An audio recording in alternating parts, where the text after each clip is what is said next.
There was it just felt like there was no real characters you really went, oh, I've connected with them, and You needed someone to root for, and you wanted to survive to actually try and keep you watching it. like even like the majority of people that watch, uh, like I would probably argue for the most part, horror, horror and sci-fi, and action are probably three genres. Sanity check. I would back to it. Horror, action, and sci-fi are probably two genres that have spawned most icons. I can't really think like, any. they're like, yeah, Maybe you could touch on martial arts, but you could argue martial art films are action films. see, that's the weird thing. Like, I think action, I would argue almost action isn't really a genre anymore because even You can have it in, you can have a rom com that has action in it. yeah. Like, I think action is sort of like a catch all for a lot of movies. Same way, It's like if you describe something as an adventure movie. it's the same way now that I would argue that like what is classed as now country music. When you hear it, it's like that is not country music. It's like It's just acoustic guitar and a cowboy hat. no, it is. It's like fucking. It's like plastic cowboy hat. It's just like wow, wow, wow, with this It's southern accent rather than it's like they've got a twang and they've got this like R&B pop beat in the background with like claps as part of the beat. I suppose I know It's like fusion. yeah, I think I was going to say like it's probably been one of those fusion experiments which probably won't really hang around for too long. Hopefully. But like as an example, like there's certain genres you don't really see it. You don't really hear like, well, I was gonna say you don't really hear much blues music with like that weird pop shit seeping into it because it's a very, to me, like blues is a very mature genre, Yeah. but I don't even think it would work. But you could argue there's some of Well, I think there's a little bit. proper rhythm and blues in Yeah, it, but I think, but I and think soul. there's some like proto genres, I suppose, might be like genres that's kicked off all other genres to a degree. Like blues, I think, is in everything. Oh, why? You know, and the fact that it started rock and roll, which started metal, which started, all this. Um, in a way, it's almost like you couldn't. You'd almost need to like upturn the foundation of that genre to actually bring up blues, if that makes sense. Yeah, yeah, exactly. That's why I don't think that's why it would work. No, and at this rate of going, I don't feel like anyone's gonna change it because blues was a product of the times, and it was you pretty much, well, for the most part, you may as well turn around and say a lot of the majority of popular music comes from Black America, because it started with blues, which predominantly that's where it came from, and then as you say, like it developed. Then obviously that was your alternative to like big band music, Yeah. and then there was, what was it? I suppose blues was like the working class, like people, and then the jazz Would have been more was middle class, sort of. yeah. I know it would have been quite rare for someone of that background to probably have those opportunities, but I don't know. There must have just been ones, maybe just even the up and coming working class, if that makes sense. Because although I don't know, because like whenever I think of jazz bars and stuff, I always think of that very dimly lit, sort of like chilled. So I've always actually wanted to go to one, but there ain't met. Well, I think there's one in there is Belfast. one in Belfast. It's up near. I think it's near the Telegraph building, isn't it? Is it down the side of it? No, Am I thinking of another one? I think I maybe think of another one. There's one up around near Dublin Road. So there is. Although I don't know if it's still there. It was like years ago. But yeah, like I think there's only really one that we've got here. There was some jazz festival that they had a few years ago. Don't know if it's still going, but there's a blues festival over here. Oh, okay. Every year. So you got I think there's a lot of like, I think there's like tribute acts to Rory Gallagher and stuff, because obviously, well, as far as over here goes, you may as well say Rory Gallagher and Van Morrison are probably the two biggest Aye. blues artists. But yeah, I was like, speaking of the whole thing about what we were saying about there. So, um, me and Carl know someone, and he's like very, very traditional in terms of he likes his heavy metal, but he pretty much views that any form of metal that came after heavy metal isn't proper metal. Okay. So, but with that logic, you could turn and go, well, heavy metal's not proper blues. That's the thing. Like, It's not proper rock. again, with a lot of arguments, it's a question of timeline. Yeah. Like, what's your definition of heavy metal? Like, for some folks, like, how do you distinguish heavy metal from metal in general? You know what I mean? Well, like, metal sort of like become the overarching genre, but the heavy metal is part of. So the whole phrase actually came around because I think it was Black Sabbath's first album that apparently there was some journalist turned around and says that it sounded like metal clanging together, heavy metal being hit against each other. hit against each other, and that's where the term came about. But it's funny because for those of you that don't know, like heavy metal is probably one of the more accessible. Like it's I would say also one of the most diverse it's genres. It's probably the most radio friendly because it's typically it's things like Iron Maiden and Judas Priest, and you get some for some reason there's some people lump AC/DC with it, but they're not. They're hard rock. They're time signatures. It's just the guitar tone, the subject matter. It's hard rock. I'd say they're old school hard rock. Yeah, and I think the challenge that a lot of folks have is if hard rock was hard rock, if hard rock from back in the day was nowadays, people would say, "Oh, that's classic rock." I'd say. Yeah, like it's hard to define. I can see where people think it's metal, but it's still of that time. If that makes sense. Like, because again, there wasn't a lot of there's not a lot from back in the day that you would consider metal. I don't even think.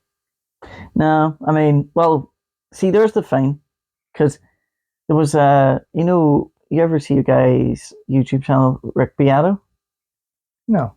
So he was a record producer. Pretty much like he's worked with all a lot of bands from the 90s upwards.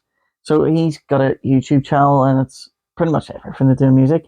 But he actually had on having a talk with, and I was surprised because he would have had episodes where he focused on classic songs and why they're so good, from a musical standpoint, and the way they're written, and maybe the choice of chord progression and things like that, and just pretty much being a music geek. Nerding out. But he had on John Petrucci out of Dream Theater, who can play 4 billion notes a second. Tosin Abasi out of Animals as Leaders, who's a great player as well, and then Devin Townsend. Yep. So he had the three of them on, and so they're obviously talking about different things, but like, what got them into, their first breaks in the music and all that. But like, they were talking about just what you said there, and this is what's relevant, I think, that, if people, what the expectation of what metal is meant to contain now, if people were to hear, if someone in their 15 or 16 was to hear Black Sabbath, or Judas Priest, or Iron Maiden or something, they would go, that's not metal.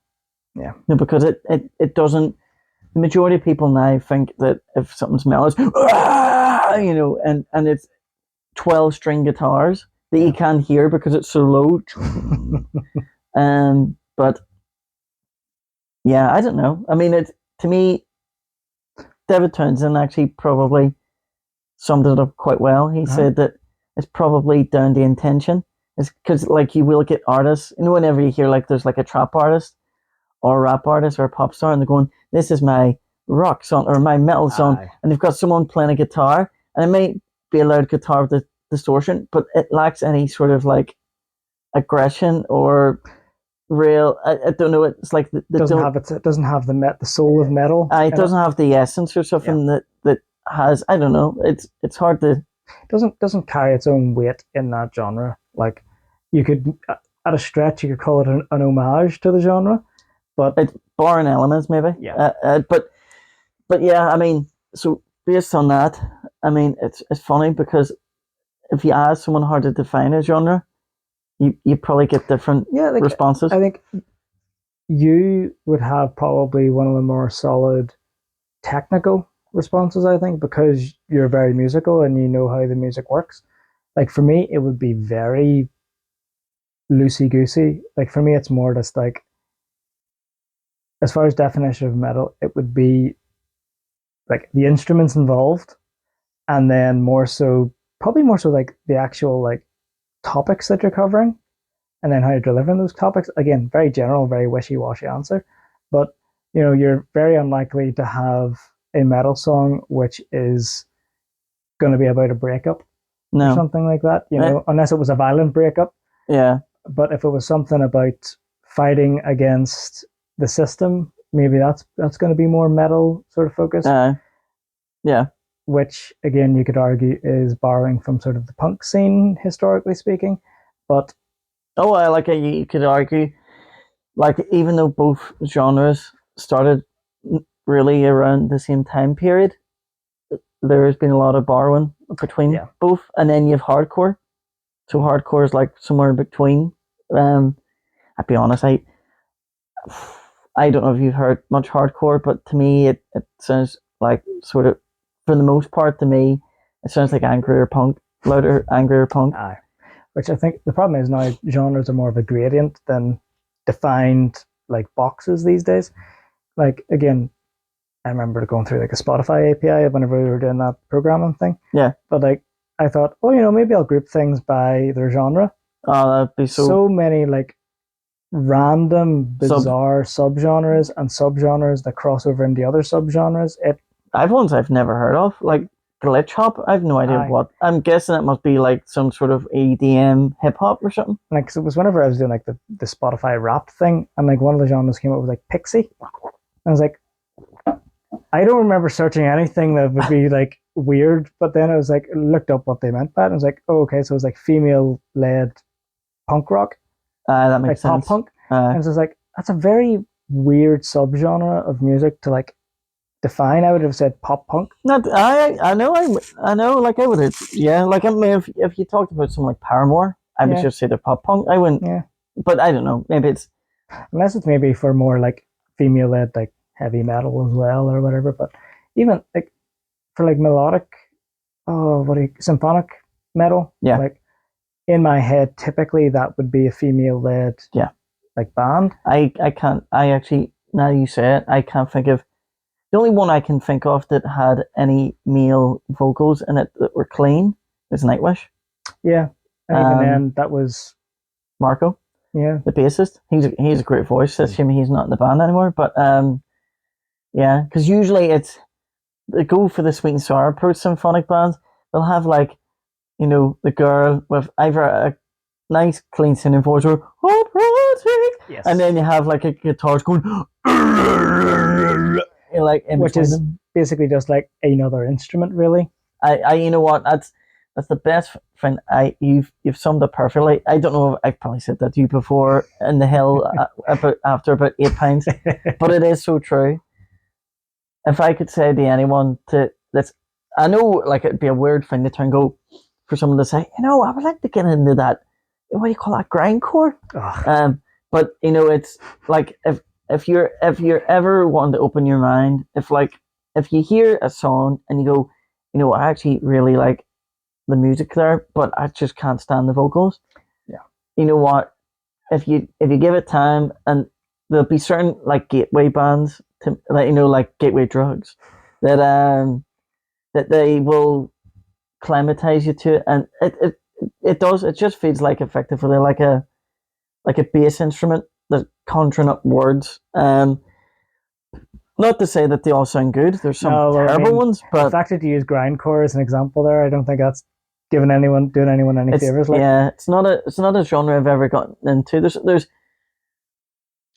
one or two bands have some good songs, but typically speaking, you tend to find it's an album with like 34 songs done in 22 minutes, and you're like, how? It's all just like a pig dry heaving into a toilet.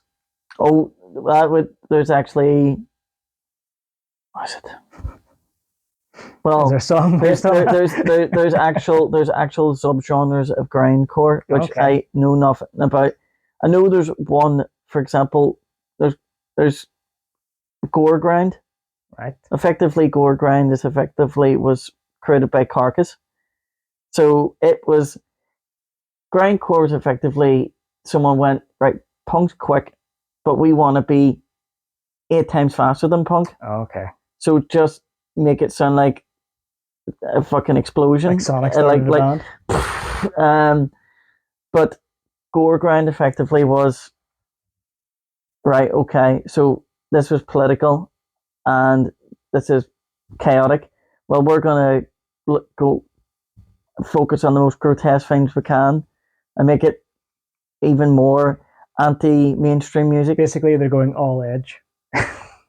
and then there's ones I'm not even gonna go into, like for example, porno grind. You can only imagine where that goes. Uh-huh.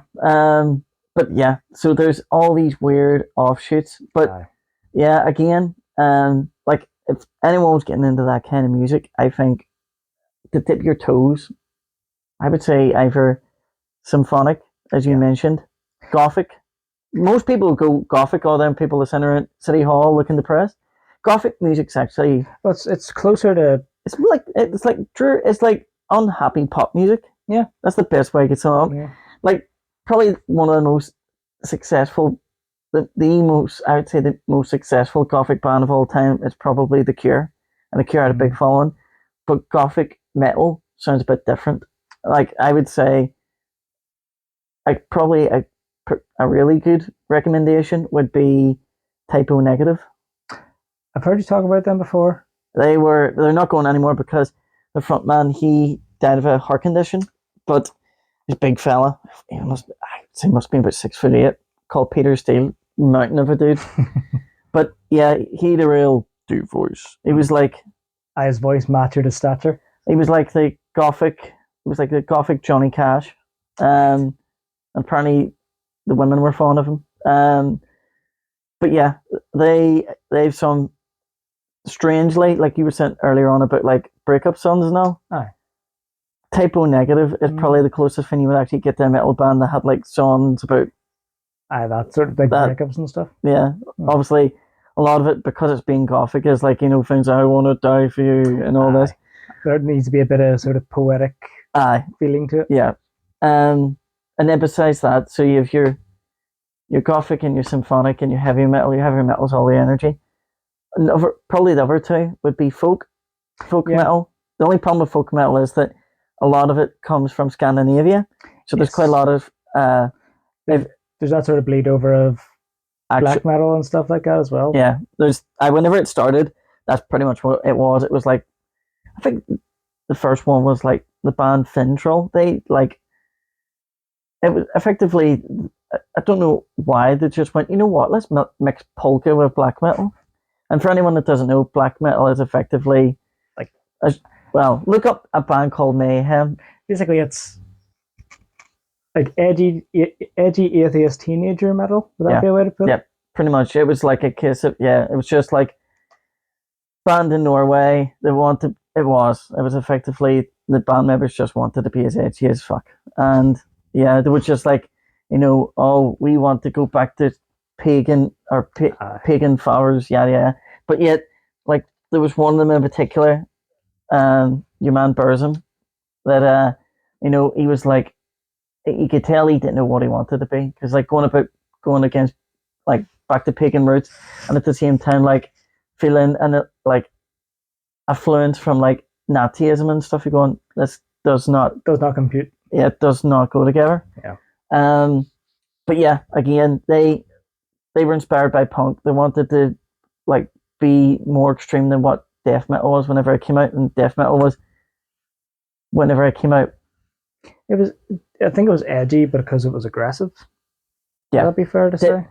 It's pretty much, you may as well just say that progressively metal subgenres get more and more extreme as time went on, because people are like, well, they're heavy, but how can we develop this even more because we want people to go, "Oh, you're scary." It's like YouTube thumbnails, you know. It's just like, how do we get as much attention as possible? We need to stand out, so let's just go as extreme as we can. You know, a thumbnail of someone going, and I punched my boss. You'll never guess what happened next, and it's all caps. Turns out my boss was a boxing coach. Yeah. Yeah, it turns out I am my own boss. I slap myself. But yeah, because so heavy metal, what 70s? You know what? Every genre, every decade up until probably 2010 onwards has, for me, I could be wrong. There could be like a lot of EDM genres I've never heard of, but if it hasn't crossed my path. But you look at the 70s, there was so much because you had like heavy metal, punk. Even if you're not talking about rock and metal, you've what your metal starting, your punk, your disco. You may as well say towards the end of that there was starting to become the early stages of EDM. Yeah, sort of like underground. Because there was like new wave stuff started to come around the end of there, maybe start of the 80s. There's something else. Progressive rock. I know some people go, it's still rock. You're going, it's not really. There's a lot of rock peers which whenever that came out said, what is this? Like I sort of like circling back to, getting people as gateways into metal and stuff like that. I think metal's interesting in that, and I know we've talked about this before, where basically every genre is meshing with every other genre. Because even if you think about like new metal, that's like a gateway for folks who are into like rap and EDM and stuff like that. Maybe that's a bit too much of a generalization, but no, it did. It is borrowing those pieces. So like metal is sort of like plugged in all the different other genres just to see what works and what doesn't. Mm-hmm. So there's definitely, if you're wanting to get into metal, then you've no excuse really. Just shopping around is all you need to do. I would say, like, with all these random examples I've give, like, and there's maybe about 7 or 8 that I haven't even mentioned, but like Sleep Token is probably the closest find to. I feel like they like the way I was saying earlier on about country doing this weird fusion thing where it's like it's when, hell, you want some beans at the table? Well, we got some other fancy stuff here. Sleep Tokens like that, the metal equivalent to that, because I wouldn't really say they're like, if someone said, "Oh, they're a metal band," I'd be like, I don't know. I would say, like, have you heard much of their stuff? I've heard a few of their songs. Yeah, like their vocalist to me sounds more operatic. I don't know if it's just the way like there's a bit of a vibrato in his voice. There's a carrying to it that is a bit operatic to me. I think he sounds like he should be in like a effectively. Well, he's got a soulful voice. I think he's got, but I haven't got it here in the new album, but I've heard like 3 or 4 songs off it. Pretty good. But yeah, it's the fact that they've got modern metal elements, the low tune guitars, and the weird time signatures. But in terms of the approach to the songs and that it's not a metal approach to the song. It feels more like, because it's a lot more ambient based and mood. And I would say there's pop, and I'd actually go as far as to say there's pop, R&B, and electronic and metal in them on that. And yeah, it's like a melting pot of a band. Yeah, that's hard to do almost like these days because, excuse me, despite there being such everything in a gradient now, a lot of folks need to like pick a lane, for lack of a better term. So it's very difficult to try and like carve your own little niche out these days. Like, and again, that's where a lot of folks fall into that trap of, oh, I need to stand out. I'll just be as extreme and as edgy or as off the wall as possible. So like not even in the metal scene, but even in the pop scene, I'll do the most either like really weird, obscure things possible just to like be shared on like TikTok or be put onto the news, or just to basically get my 15 minutes of fame here and get more of a following. And it's usually maybe something to do with like a social event, like awards or something. Yeah. Um, It's all look at me, I suppose.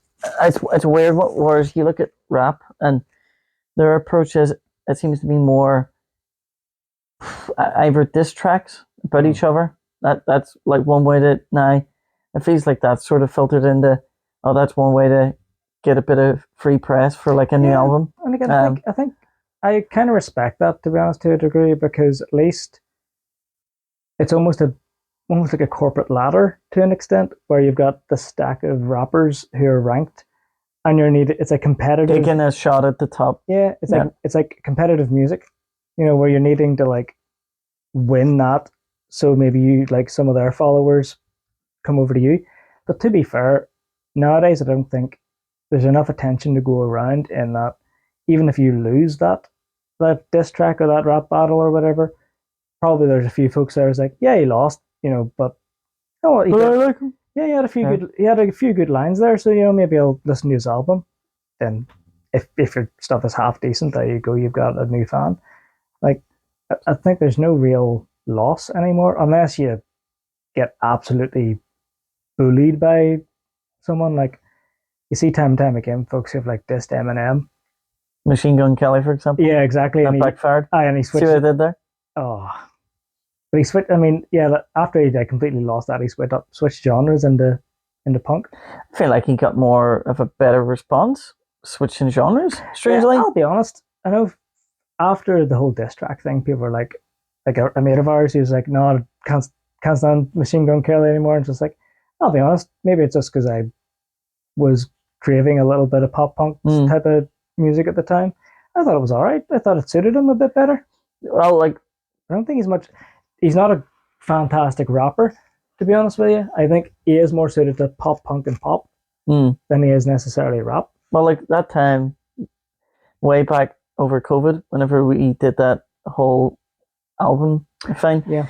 I actually, you know what? I actually didn't mind some of the songs that the album. I think the only thing for me was now fair enough, maybe the songs were meant to be obviously written for like a younger age demographic, because there was some of it. There was a few song tracks and lyrics where you're going, feels very like, it has to be from the perspective of someone that's like 16 or 17, because it feels, I don't think immature is maybe unfair, but sounds young. It's like Chris Cornell did an album with Timbaland at one point, which I still to this day don't know why, because it's like one of the best voices of the 90s, and he just for some reason did an album with Timbaland. Just a real weird mismatch of like producer and for him to be maybe in his, at the time, I don't know, maybe Chris Cornell would have been in his 40s, like having effectively involved in writing songs that were like, man's in the back on a club, like, why? But again, that's my own personal preference. I just like if Mick Jagger randomly did a song with the Rolling Stones about TikTok, you'd be like, it's almost, it's too contrasting. I think, again, I think we've talked about this before, but I think if you're going to do something like that, you either need to go 100% into the genre or into the bit, or go the complete other way to the point where the point is that this is so like contrasting. It's like chalk and cheese. that it works. Yeah, exactly. It's not that it's so bad it's good, but it's like it's so different that it kind of works. I think there's always that sort of halfway house with a lot of folks. They're dipping their toes into this genre, but they're not quite sure. They're not committing. Yeah. There's that band. You ever heard of Greta Van Fleet? Yes. Yeah. Like they took a lot of. You know what? For years, I never listened to them because see the slack they took online and the reviews, and then there was something one day made me decide to listen to their first album. You know what? I've got it on Spotify because I'll be able to confirm the name of the album. Cool. I know, like, I really, if I'm about to say I liked it that much, I can't remember the name of the album, but No, the problem is you're listening to so much flipping music. It's yeah, it's effectively your hard drive is full. Yep. Um, I'll put up a wee link or something like that, or even the album cover, just so you can see it yeah, so it's From the Fires. from the Fires. It was like it's not a long album. It was maybe about, let me see.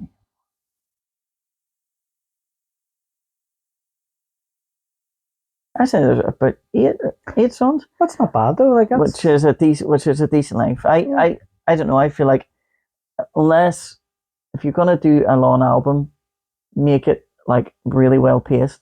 Yeah. Because see if you put like if you have like 14 songs, it's like as terrible as it sounds. There was AC/DC are good, but they've a few albums that you're like the Black Ice had I think it was 14 songs, and there is good songs, but because they have that one style and they very rarely mix it up, getting to the end of those 14 songs, you get a wee bit of deja vu. You're just like, Yeah. Have right, I listened okay. to this one before? I've had that with a few like what would be described as Pixie songs now, according to Spotify. There was a band that I came across actually on TikTok. Can't remember the name of them now. There was one song. I was like, this isn't bad. I'll see what the rest of their albums like. And I think I was driving around doing shopping or whatever, but they all sounded the exact same. And just like, I'll keep this one song still on my like playlists, but I see no reason for me to listen to any more of your songs because they're all pretty much the same. Like, you need once you've heard one, you've heard it all. Yeah, I think it's hard for especially for a new band. Like they find, oh, that works, that's cool. Let's just keep doing that in different ways. I think maybe it's maybe the second or third album that people like distill down why that worked for them, and then they've got like that sort of core that they can play around with. Well, that was the reason why I brought up Greta Van Fleet using that as an example. It's they whenever they first came out, they're not gay. You know what I mean? They brought out the first album, and it got torn to shreds because the people saying it's derivative of Led Zeppelin. It's just like unabashedly copying Led Zeppelin. I yeah, I don't get me wrong. If someone is, I actually think one of my pet peeves is if a band has a particular style, and next minute there's a trend comes along and they decide they're gonna completely like betray their. Now I know bands don't have to stay the same the whole way through, but you can tell. I think whenever a band's went, bandwagon, Yeah, let's get on. They're trying to ride that wave. It doesn't even feel like it just doesn't feel like it part of their identity that they've cultivated. So that would annoy me more than someone that like for Toxic Airborne sounds very like AC/DC, but they're not trying to hide it. And you know, if you're sounding like the band and you sound like you're doing it justice, and the songs are good, as long as it's not like an exact, you're copying the exact same chord progression of a song they did before and changing the lyrics on it, you get sued anyway. Yep. But that album, they sound very like Led Zeppelin. I remember listening to it going, fuck, it really does. And I could see why at the time, I don't know, real die-hard Led Zeppelin fans weren't happy about it. But apparently they've released an album recently, and I think this is their fourth one, but based on that, it seems to be they've slowly but surely developed their own niche, their own identity. Yeah. So I think they've gravitated away from sounding like Led Zeppelin. That they've now, well, we've got our own sound now, which like I think fair play. I sort of wonder, is it a symptom of things being so easy to put out nowadays? Like you think about it, the first album for a band back in the day wasn't really their first album. They probably had been playing different songs for at least a few years, experimenting with that stuff. Doing what took 4 albums now, found their sort of niche and built up on it.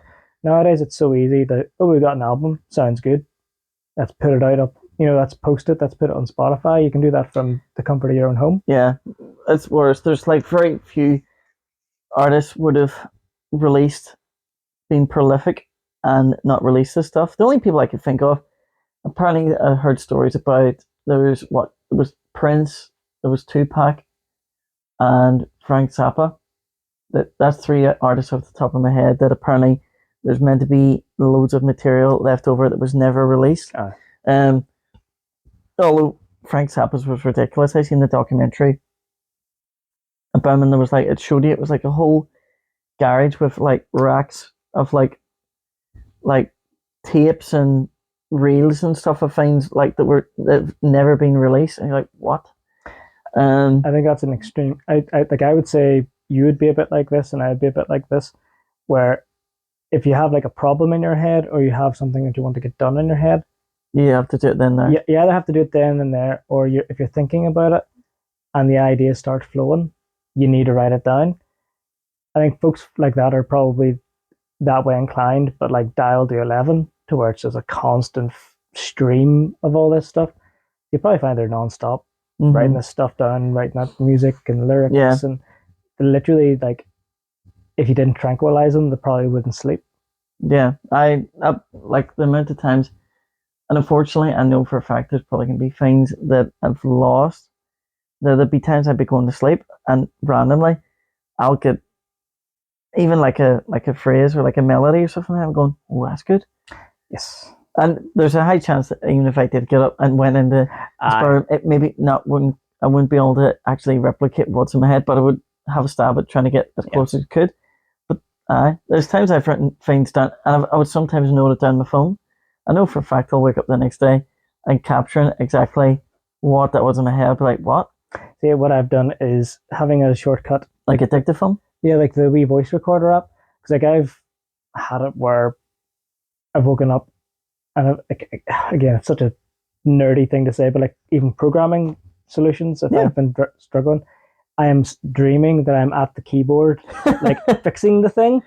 So like, I know that it's the middle of the night. I have to fall asleep again. So grab it. Okay, that's tomorrow's problem now. But at least then, if you can understand that yourself, whereas maybe like someone, like if you were sending that to someone else, you maybe have to elaborate that on a different way for them to go, sorry, what do you mean? And it's also, I would need to have my eyes open to type. And also they'll then need to translate whatever the heck's going up in my brain into like physical words. Yeah. Whilst if I can ramble for like even 5 minutes, I can translate that for myself tomorrow. Yeah. Like, I think if folks are struggling with anything like that, I think that's a good way to do it. I've just found it's dead handy. Like, it's definitely better. It's easier. I think it's more coherent because if you try that with text, maybe it's come out the same way.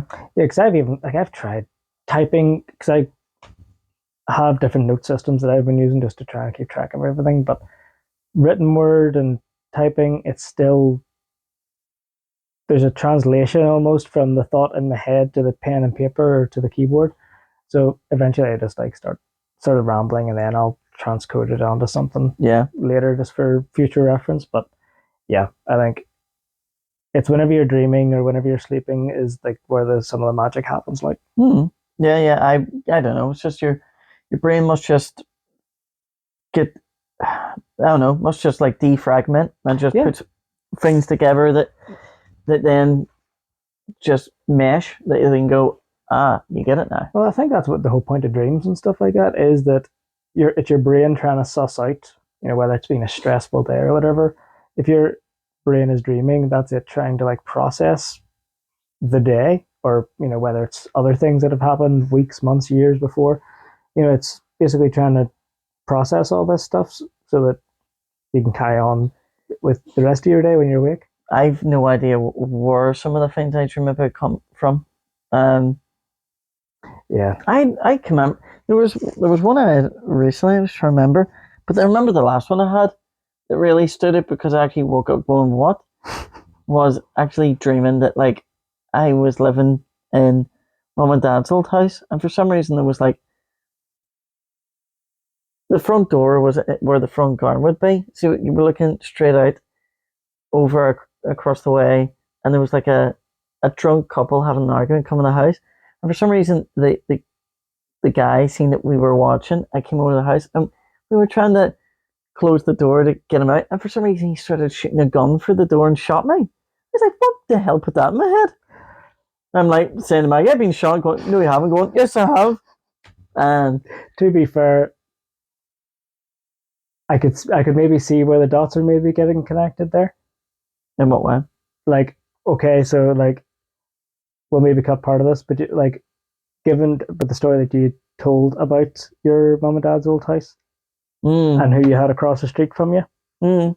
and the way he got on at times on the street. Strange one. It was just like, what put that in? And I don't know. I because of some of the stuff that I'm on, I would have very vivid dreams. So like it was Monday or Tuesday, I had like a full. The only way I can describe it is like an EastEnders soap level of drama, and over like it felt like at least an hour and a half, 2 hours, like a feature length film that I was like experiencing all the emotions of.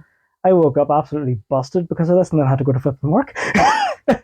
I've had that before. I've even had the worst kind of dream I've ever had is dreaming that you're in work.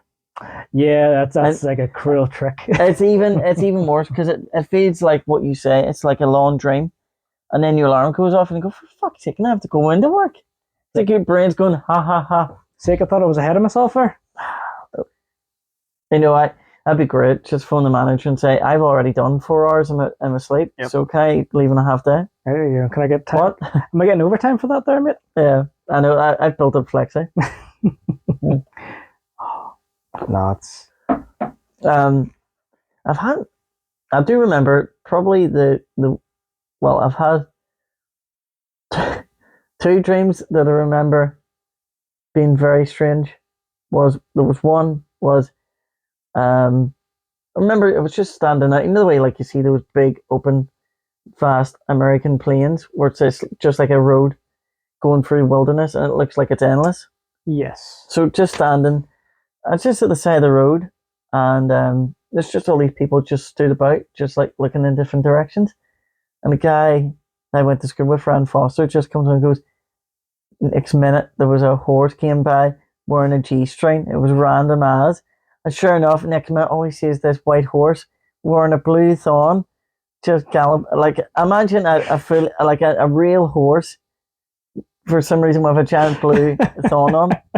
A horse with a mankini. I was like, and now it just ended. Well, this one's probably more disturbing. I remember there was one. Now you couldn't see it, but you knew what was going on. But I remember one for some reason where Elton John was sat in front of a piano and proceeded to stand up and pull his trousers down and start jumping up and down, playing "Welcome to the" and singing "Welcome to the Jungle." Oh, was he playing the piano? And I mean, like, does he not know? Like, you can't hold a chord with one thumb. But I just remembered. I remember going, "What put that in my head?" Oh, as I used to say. But yeah, I don't know. There's times I wish I could record dreams because I wish there was some sort of breakthrough. But again, God knows what would come of that. See, but I've done that even with that recorder thing, because there's some of them like that one there that I woke up with is like, this is too vivid. I remember too much of this stuff. If I don't record this and just get it out of my head, it's going to bug me. Like, what the heck's going on with this? So I just recorded it just so it's out of my head. But like, there was another one I had. This was years ago now, even before COVID and all. But I was in like, do you know those sort of like corrugated roof, like basically a corrugated metal like shack? Aye. And like, I was looking around, and all I see is like about 7 or 8 people like spaced out in this room looking up, and it's like a sheet missing, and there's this light going through, and everyone's looking up blindly at that. And then there's like a girl and like a shadowy figure going down like these stairs that were just to the left. I follow them. Then all of a sudden I'm in like this forest, and there's like this like an old gothic, you know, like those horse and cart sort of things, very ornate sort of thing, being dragged along. And all I just think of is, I need to get into that thing, chase it along, and then all of a sudden we're in like this like circular room. It starts like going up the like a big spire and like fire trailing behind it, and then that was it. Very, very bizarre. That sounds really symbolic or something. I know that's the thing. That's why I think it's stuck in my head. It's like, it has to mean something. Like It sounds like it would make for a really good condensed like perfume advert. oh, yeah, doesn't it? yeah. That's And it actually a then perfect advert for Jean Lompete, Yeah. some French at the end. Jean Paul, s'il vous plaît. As the French going up the spire, there's like a sailor holding a woman or something, something bizarre that you like. What relevance does this bear to the product? I just like roll the dice. There you go. There's like I don't know, King Sloth at the top of the tower or something. I holding the big bottle, the novelty bottle of the perfume. Je m'appelle. Because nothing makes your product more esoteric and WTF than having someone talk some random French at the end of it. Yep. The random exotic animal. Speaking of like stuff in the sleep, don't be worried. There was a website years back. I can't remember if it was Carl found this, but I want to be a wee bit worried. I know again. I'm not setting this up well. I'm not. But years back, I can remember if like I found it or Carl found it, but it was like this app that was designed to record if you said anything in your sleep. Okay, yes. But it had like samples. Oh dear. And now I can remember if these were ones that like whenever we found it, if these were samples just by users that uploaded or the app just had examples that were captured. But there was one that was really funny because it was just, you could hear like there's like grumbling. The next minute, this guy just starts singing, mushy pooch, mushy pooch, mushy pooch. And his wife going, Paul, and I go, whoa, stop singing. Like, what made that funnier though? What reminded me of that is that I remember Carl, when he was growing up, used to have all these mad vivid dreams that were usually something to do with horror films. Oh, okay. And makes sense. I remember he was meant to have had a nightmare once. I don't know if any of you have seen the original Evil Dead. Dawn of the Dead. No, I haven't seen the original now. So all very slow moving zombies, blue faced. Probably not as scary for the ADHD generation to go. Oh, they're so not sprinting. But there's something a lot more menacing about like a load of things shambling, shuffling slowly towards you that you can't get away from. Yeah, and they're always coming. Yep. But he had some sort of dream. It was in the Beverly Video Shop. I don't know if you remember. Yep. But do you remember a fella that used to work in the video shop and he had a birthmark on his face, and a guy called Ian. Wouldn't have known him by name, but I think I can see him. He was a nice guy. I don't even know if he's still alive because looking back now, like I worked in there whenever I was in 6th year. Aye. And that was going on 20 years ago. Like, wow. But like, so God knows. But anyway, Carl, for some reason, Carl says he remembers like, if in the dream, he went to like run out the front door of the house. And for some reason, there was a zombie version of the guy coming down the driveway going, mushy peas. I was like, of all the things for a zombie to say, there's like films of them going, brains. And meanwhile, he's going, mushy peas. It sounded like a great, like, a weird, like, seasonal Halloween advert for Bigger Peas or something. Aye. Or like a skit in for a chip shop or something like that, that's like, where's the mushy peas? Yeah, mushy peas. Oh. That was actually, speaking of which, talking of Carl and films, I mentioned to him, I don't know if I've mentioned you before, there was a horror film called Barbarian, came out, I think it was 2021. Right. I was surprised he was talking to me today going, oh, I really liked it. I don't want to spoil too much for it, but it's if anyone likes horror and you want something different that isn't your usual paranormal, or it's not like a slasher flick. Yeah. Or as some people throw the term torture porn around, which always it felt a wee bit over the top for the films that they always get applied to. Like, Well, like Saw is a bit OTT in oh, terms of its torture and like. well, if honestly, I've never watched them, but like there's films that literally that's all it is, and there's literally not even any plot setup. Like Yeah. there's there's a few that were probably well. You ever hear the story of there's a film called Guinea Pig? No. Well, not to be too bleak and 18 plus, but effectively all this film is it's done it's done to make it look like this guy kidnapped a woman and he's I think it's like half an hour, 45 minutes.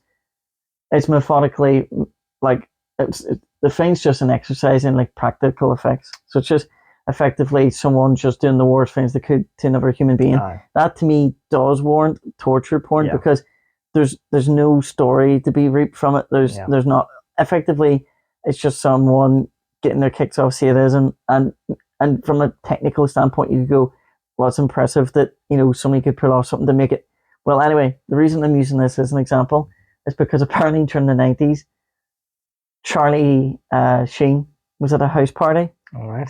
and someone for some reason had put this on. He'd seen it and thought, what the fuck? This is real. This is snuff. Aye. He took the tape and went to the nearest police station, figuring it. Because, you know. Like, I mean, it's, you're not going to see like the official case with the cover art or anything like. in a weird way, like it's hard to believe. We take the internet for granted because if you see something that you doubt or whatever, you can just Google it and go, there we go. Yeah. Whereas, you know, it's hard to think at a time whenever you didn't have the access to that information. Yeah, well, like I mean, that you'd be like, what is this? Yeah, like let's be honest. If you wanted to like know information at that point in time, you had to go to a library and find a book, and trust that that book had that information. And if you think, oh flip, there's a guy brutally torturing someone here, you're not going to wonder, I wonder if this has been like CGI'd or practical effected. You're thinking, I need to sort this out right now. It's the fact as well, if it's, and I think this is maybe why there's films now will never, well, I don't think there would be many films now would have that impact because the way things are produced now, it's a lot more sleek and polished. There's something about seeing things on a lower grade of, you know, VHS grain, 8mm and all that. It's something about that grain. There's something about that like gives a weird feeling. It's like black and white. I don't want to say it more sinister vibe. Yeah, more grungy. Maybe would that be a way to put it? It's like if you've ever seen the original Texas Chainsaw Massacre, you don't see one bit of blood being spilled in that film, but even with that, you feel the intensity. It's a weird, like even now, still, I know some people, you get people that, you know, I'm so edgy, it wasn't intense at all, blah, blah.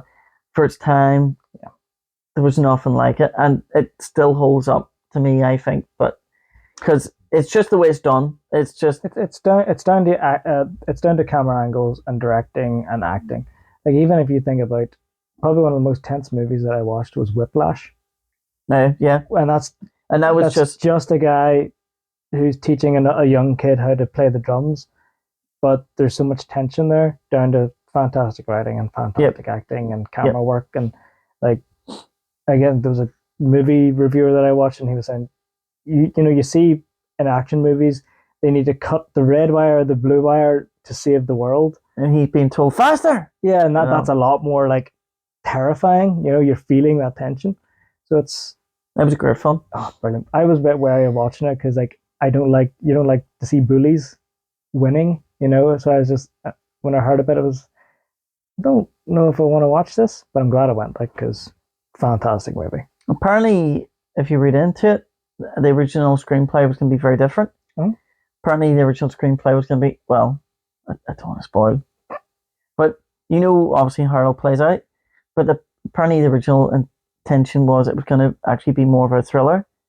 And Okay. obviously with the whole dynamic of things that happen at the end and things happen beyond, that last performance and Yeah. all. Could have went to, basically, it could have been a lot more extreme. Aye. Well, based on the director, because he did La La Land and all, Yeah. I don't think it'd be the levels of. You ever heard of the film Audition? No. It's a Japanese film called by Takeshi Miike, and anyone that's seen it, you'll know what I'm talking about. I would watch it. That's another one I would recommend, just purely because I would like to see if you could guess what direction it's going to go. Okay. Because the whole film, the whole way through, it has it's almost like a romance film, but with a bit of mystery. There's something weird about this, but I don't know what. And towards the end, something changes that I would say most people, if you go in blind, you wouldn't see coming.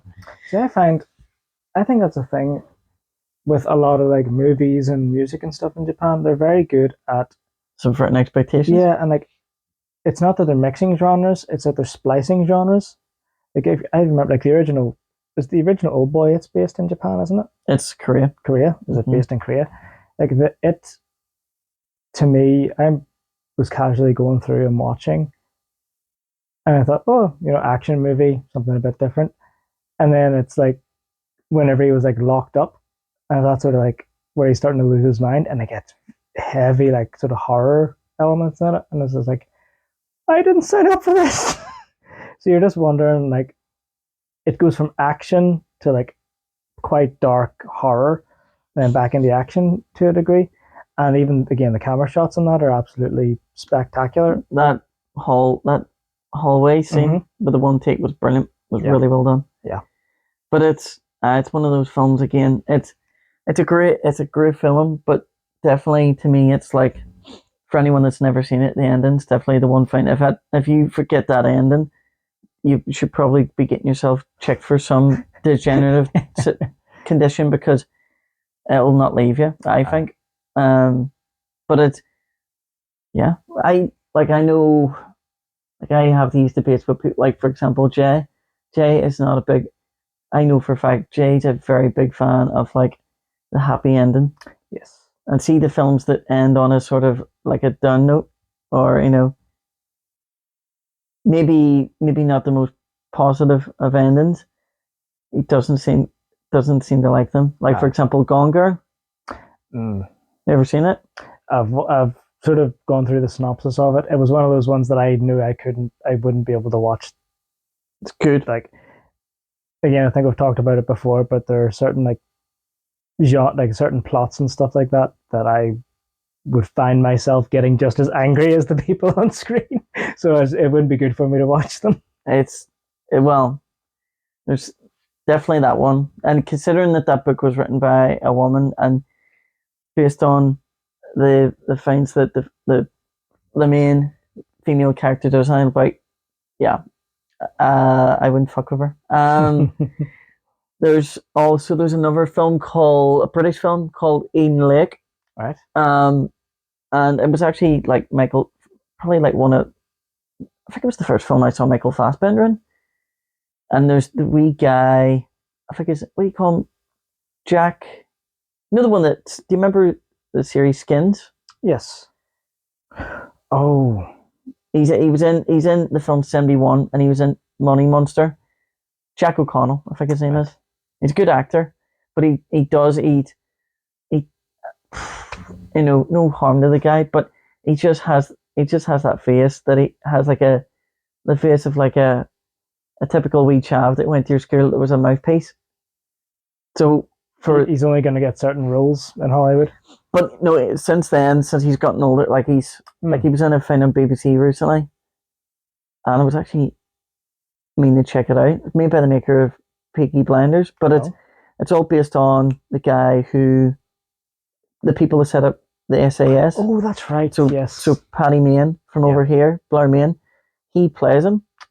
So to me, that's I can imagine based on that role and based on what I know about Paddy Mayne, it'd be a loose cannon. So, but anyway, yeah, Eden Lake, real sort of tense British some people would say it's a horror based on the things that have happened, but to me, it's not over the top enough to be a horror. It'd be more like a thriller, a very dark thriller. But again, not to spoil anything, I know so many people that have watched that film, and because of the ending, they went, "That fucking ending ruined that film."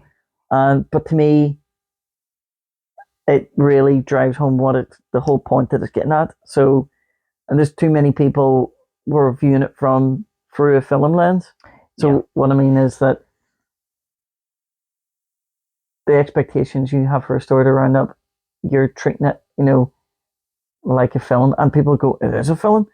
But what I mean in the sense is that if you're trying to portray something realistic and do a reflection of based on the setup they've got, how it would go down in real life. It's now that I think we have gotten very used to the having movies that are comedies in the like traditional sense of the word comedy, where there is always a happy ending. Maybe it starts good, goes bad, ends good.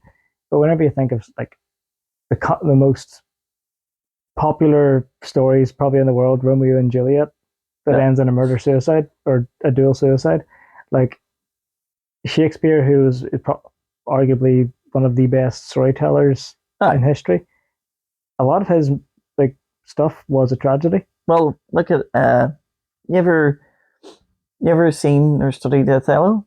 No.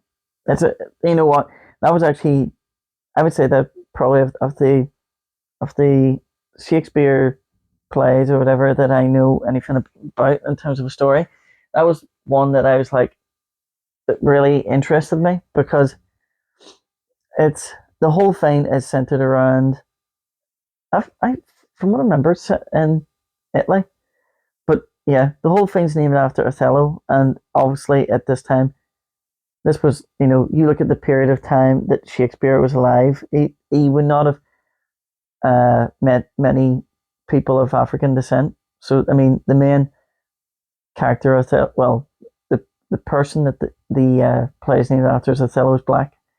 So there was a term that used in the 16th century, Moor, Moor, which I don't know if that's, apologies if that is now inappropriate, but I feel like it's not, because you never hear anyone say you can't say Moor. No, because again, think I'm going to butcher the sort of region but I know that certainly you're talking like North Africa and the very southern tip of Spain, because the Moors came from North Africa and sort of took over a large portion of.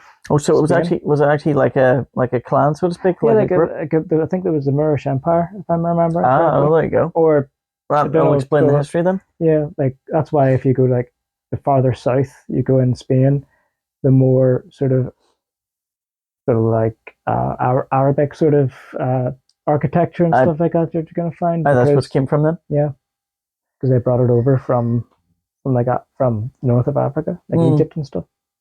So useless history lesson, I suppose. Here, you know what? Someone you may have taught someone. Also, may not be completely accurate, so do your own research. No, I don't know. To me, that seems way too specific. For you to, like, yeah, but also like, yeah, my brain is filled with random scraps of information, like so. But the thing that was interesting about Othello was, so the whole thing was making out that effectively the person who you're following for the story is a character called Iago, and everyone calls him like Honest Iago because they all trust him and confide in him. But it turns out that like Iago is a bit of a runt. Effectively, he just, I don't know why. He's a good liar. I can't remember why exactly, but he pretty much effectively tells everyone lies about what someone else has been doing, and effectively turns everyone against each other. So from that, it's like, not that I doubt many people are that are watching this are gonna go, I've got tickets to Othello next week. You're not going to see a news story. You're there to see a performance, really, for those things. But effectively, in the story, then by the end of the film, or the story, sorry, Iago is pretty much like the antagonist, and he's the one effectively that by the end comes out on top. Yeah. And you're just like party. It's not even me gravitating towards going, oh, that like having some sort of weird interest on the bad guy and morbid outcomes, but there's something, I don't know, there's something more interesting about it. I don't know, it's just because life isn't a fairy tale. No, and I think the to play devil's advocate with folks who don't like the bad endings, I think there are some movies that will pick a bad ending just to subvert expectations. Yeah. Like it's one of those things. If you see like a proper movie, in my opinion, that does an ending like that well, you see it coming, you know what's going to happen, but you're hoping it doesn't. And then whenever it does happen, it sort of like nails home that message, maybe, or that meaning that they're wanting to really like send to the viewer. But if you're thinking, oh, if I was in that situation, I know how I would have got out of that. So just because they want it to go a certain way, it goes a certain way.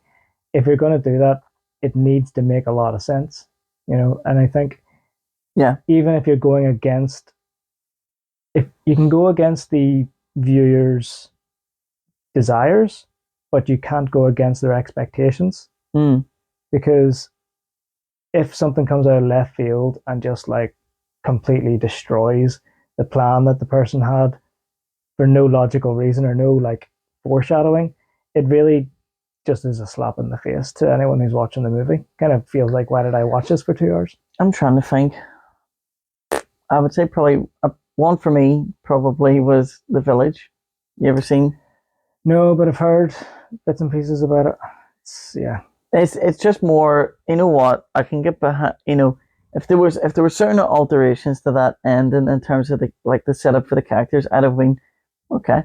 But there's just too many plot holes. Yeah. I'm not even going to go off on a rant about it, but like, effectively, anyone that's seen it, just you don't need to be a movie buff to see these plot holes. They're like man sending blind girl out into the wilderness to go and get medical supplies. what could like, possibly go yes, wrong? I'm sure that'll work out well. Aye. Because then she's going to be crossing a road.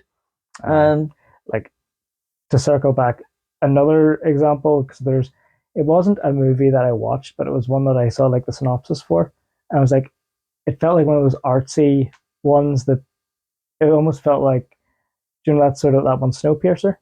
Yeah, it felt like that, but someone was trying to like make it edgy and like artsy fartsy. So it was basically like this elevator, and at each level there was the like platform. The platform, yeah.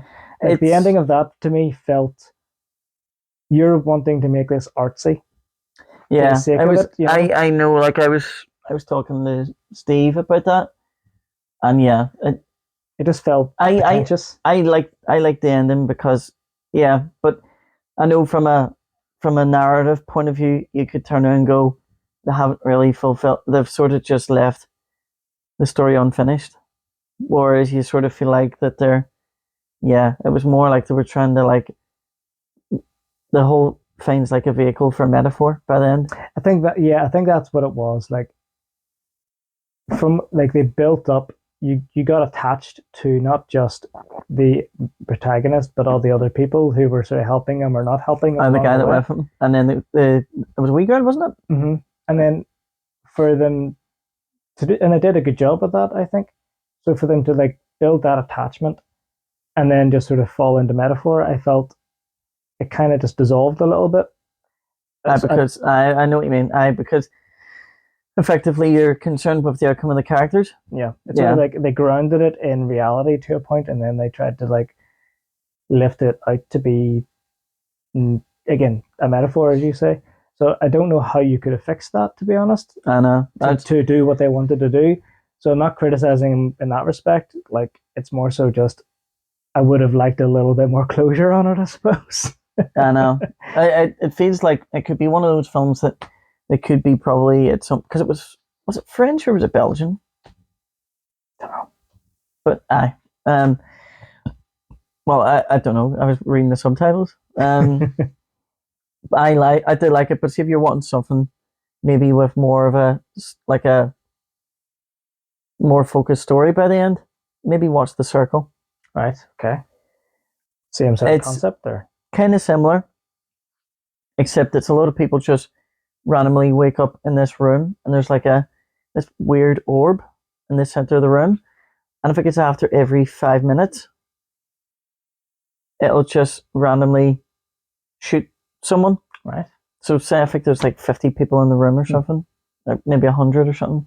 But effectively, they're getting to the point that they're trying that they realize that it's like, I think it makes a noise, as if it's giving them time for people to choose who they think needs to go next. Yeah. So I think if you try and leave as well, I did shoot as you. well. Now it all wraps up at the end to sort of explain how they're there and Yeah. what that is. But it's interesting because it's effectively it's clever because they've set this story in one room with just dialogue and performances to go on. Yeah. But it was on Netflix. But long story short, it's a sort of like tense sci-fi. So yeah, it's kind of like The Platform. You could argue it's like an extreme game show. You're the weakest link. You're the weakest link, and you're getting blasted. But it was interesting. Steve, it was actually Steve mentioned that one to me because he the way he felt the same as what he said to you about The Platform. He sort of felt like he wanted more from the ending, whereas he was more satisfied by that. So cool. And it's not too extreme. So see, that was another thing I think with The Platform, because they made it so visceral. I think it really sort of like, well, I mean, it sort of gets into like everyone understands hunger. So for them to go for very like base level sort of emotions, and then for it to like go very meta to a degree, I think it's a little bit jarring. But I can see where they're coming from with it. Just you saying about The Circle, though. Did you see that? I think it's another movie called The Circle, I think, but it was that one with Emma Watson in it. That was that one that was meant to be. Was it Tom Hanks was in as well?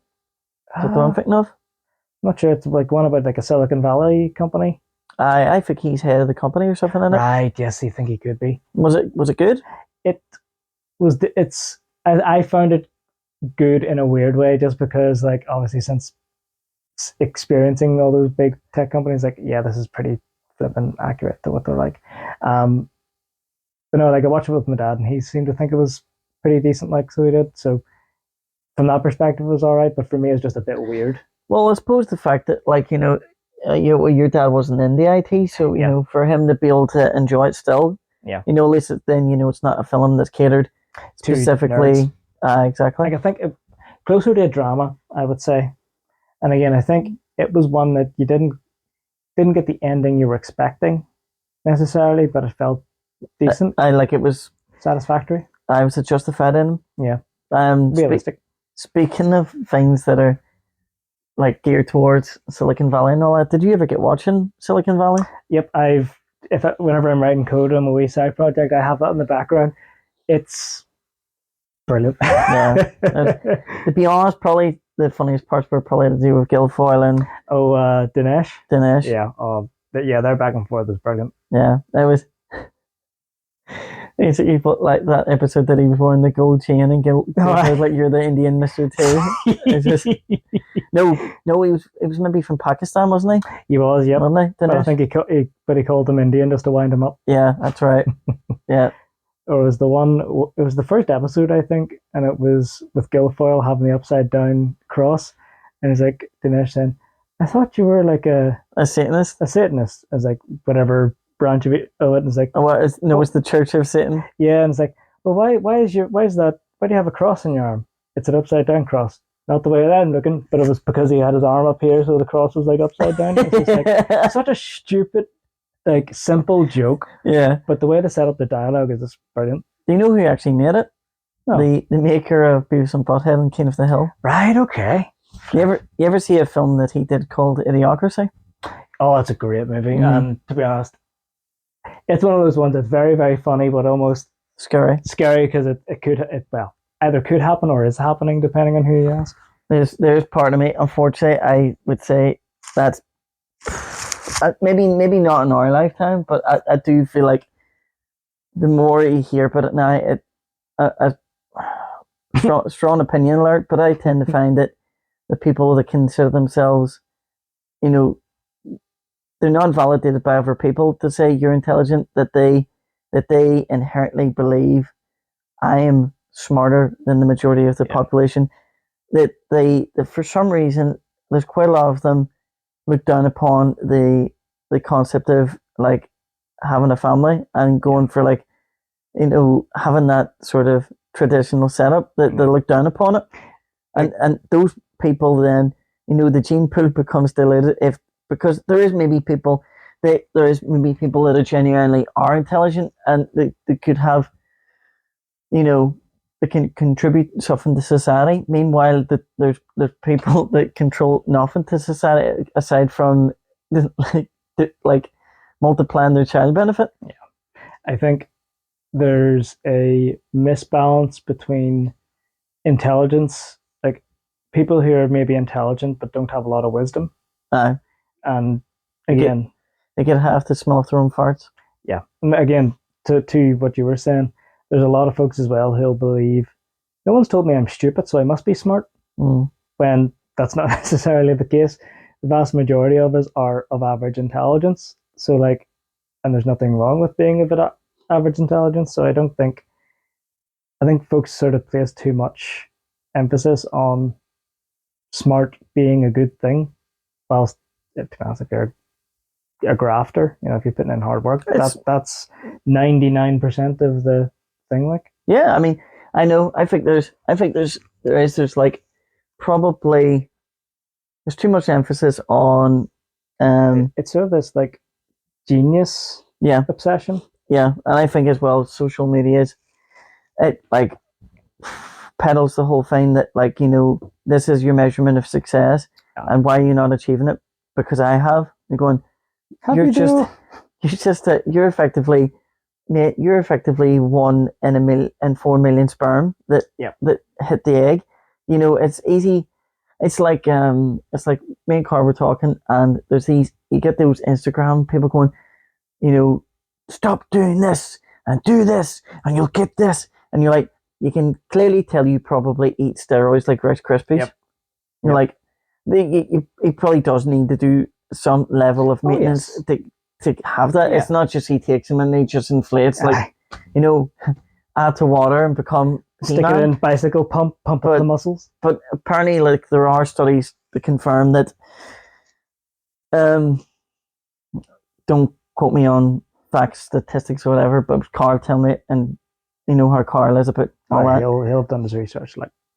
But yeah, so the study was, I don't know if it was conducted over like a 6-month period or a year or whatever, but they took parties, and I think they took groups that worked out, and I'm guessing they must have gauged that, that they were consistent. So, they worked out. Then there was the ones, so they weren't given steroids. Then there was ones that did nothing. They didn't train at all. They got given steroids. And then naturally the ones that did train, they were given steroids.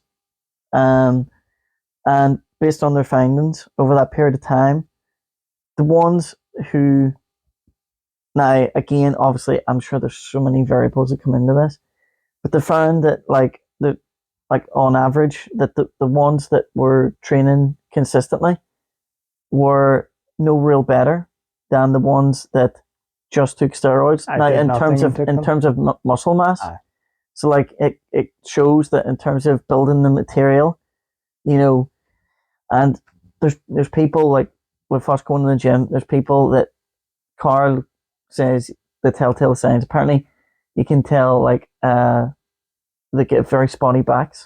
Yeah, like I've seen a photo, and I'm not being funny, but it looks like a cheese grate, like someone's put a cheese grater across their back. It's like they've got more spots than a 12-year-old with acne. Again, I would like to think I have a fairly strong stomach for things that are kind of gross, but I just felt pain looking at that. I can imagine. It's like it's not like, oh, how can you sleep at night? Genuinely, how can you sleep with that level of? It's like discomfort? Someone's just stuck 60 tacks in your back. Yeah, like. But there's that, and then I think there's muscle disproportion, and then I think as well. I think they get like very like red in the face type thing, and Well, I'm sure it affects your blood pressure, and mhm. so yeah, like I would, I just Also, it also puts you under risk of snapping bones because mm, if you're if you're going to the gym and say over a 6 month period you're gradually developing muscle, so you're giving your body time to adjust to those yes, changes. your bones are getting stronger with your muscle, really. Yeah. Whereas someone who's got steroids suddenly has that mass, Aye. so they're gonna push. And meanwhile, that bone density is still what it was, and Yeah. you effectively, it's the support beneath all that muscle. So if it can cope with the strain, It's snap. something's gonna give. Because yeah, there's people that go to. I actually think there's maybe a culture for it's more prevalent than people believe. I do believe it's like the equivalent of the way you get so many girls now get like lip fillers and or and no judgment if you want to do that and you're more comfortable and that's fine. But personally, I don't like it. But no, the whole thing of the culture of think girls thinking you need to get A, B, and C because this person on fucking Kim Kardashian or some Instagram model's got. I think the same applies to guys, except it's right. You need to get jacked, bro. Aye. So, and unfortunately, the majority of people really can be bothered with putting hard work into things. Yeah, and it's even. I always think again. I'll admit my fitness these days is shocking. I need to get back into it, but whenever it's all levels of priority, isn't it? So like whatever's important to you. Yeah, but like whenever you think of people who are like working all day and strong, like people who are proper strong didn't look jacked and built. No. Typically they would have looked fairly normal. And I think it is that thing of people who look strong aren't necessarily as strong as someone who looks normal. Yeah. No, there's that farmer strength. Yeah. Sort of thing. 100%. Maybe tall, bit broad shoulder, just naturally built, quite broad, but you wouldn't say, oh, they can lift a car or whatever, but you can see them hoofing big old hay bales with no problem. They've got practical strength. Yeah. It's like I've heard of the term before, gym muscle, where someone's maybe cultivated like gains from, but whether or not that can attribute to practicalities in terms of, in the non-gym world. And again, it's all down to your goals. Like, I think if you're doing something like bodybuilding, the goal is how it looks. Again, it's a form of, like, what's the word? Like sculpture, really. Yeah. So like fair dues, that's the end goal, is the look and the aesthetics of it. But if you're looking for like pure like brute strength, that way of doing things isn't going to serve you as well as maybe another way of doing things. And again, as you say, it's that sort of aspect of, well, they say that doing it this way will make me strong, and yeah, you're not wrong, but that may not be what the type of strong that you want to be. No. So I think it's working out what you want for yourself. So it's also whether or not it's healthy for you, because even in terms of putting on muscle, like it in its own right, it actually can make you more short of breath as well. Yeah. Like just the same as like if someone's carrying a load of fat. Well, muscle is heavier than fat. Like more dense. So like it's very easy to well, I'm sort of all right because like my body weight seems to, I don't know, it seems to be, it always falls within a certain gauge. I don't know if it's because maybe if I eat like an extra meal per day, but again, it's getting time. I don't know if you're the same, but sometimes when you're working from home, and obviously you work all the time from home, that if you're focused on something and you've got a lot of something to do, you'd be like, right, I'll do this, and I should be finished for this time, and then I'll sort it. And meanwhile, you maybe don't factor in that you maybe haven't eaten for like 4 or 5 hours since you logged on. The amount of times where I have, put my breakfast in the microwave to cook. Sat down, look at the laptop. Next thing you know, I'm an hour, 2 hours deep, and it's it's been beeping away in the microwave, and I'm just having, and it's cold. It's just like I probably could go most of the day without eating. I would probably like I don't actually feel hungry most of the time. Like there's been a few times where it's just like I'm feeling really lightheaded. That's not normal. Oh wait, I haven't eaten anything, but I've been just doing nothing but drink coffee. Aye. No wonder I'm lightheaded. Like you know Yeah. what I mean? Yeah. I think it's the problem is it's again as you say you just get so laser focused on something that you need like a little something to sort of break you out of that. And it's like, oh yeah, food. That's a thing that my body needs. Yeah. And it is. I think it's proof that it's like I don't know. It goes to show you that like it is really how important it is. Like with my mom's condition with her Alzheimer's, like I think to a certain degree, like I've heard about the studies saying that they believe that like certain foods, certain things in your diet will decrease. Obviously, they're a speculation because they're studies. I would those things can be up for debate for other dietitians or whatever. That there's some belief that like for example like having like a good balanced diet, omega-3s, omega-5s and all in your system will sort of curtail the chances of you developing conditions like that. And then making sure you've got plenty of sleep and all that. Yeah. And to be fair, looking at like how fussy my mom is, and considering that she would have been a pretty light sleeper and didn't really like she could have went to bed like late and got up early. Maybe there is some truth to it, but and I think as well knowing that part of me is now like, well, my dad's not too bad, but in terms of sleep, there've been times I've been if I'd have gamed at like 2 a.m. and then maybe got up at 7 or half 7. Now I'm like, I'll get more sleep. Yeah, like my mum and dad would be bad for that. Like my mum especially, she could run on 2 or 3 hours sleep really, so she could. I get that from her to be honest, which isn't good because I'll be up to like 2 o'clock maybe, not get to sleep till like 3, and then I'll be up. To be fair, maybe I will force myself. Like I'll wake up and just at least rest a little bit longer. Aye. Will you bring yourself around? Yeah. Yeah. But typically, it's not as bad as 3 hours sleep, but it's maybe like 4 or 5, maybe 6 hours sleep typically that I'd be getting. Which is it's not too bad, but 6 hours. Apparently, I've heard as long as you get sort of the minimum of 6, that's pretty good. Aye. And I think that's why I like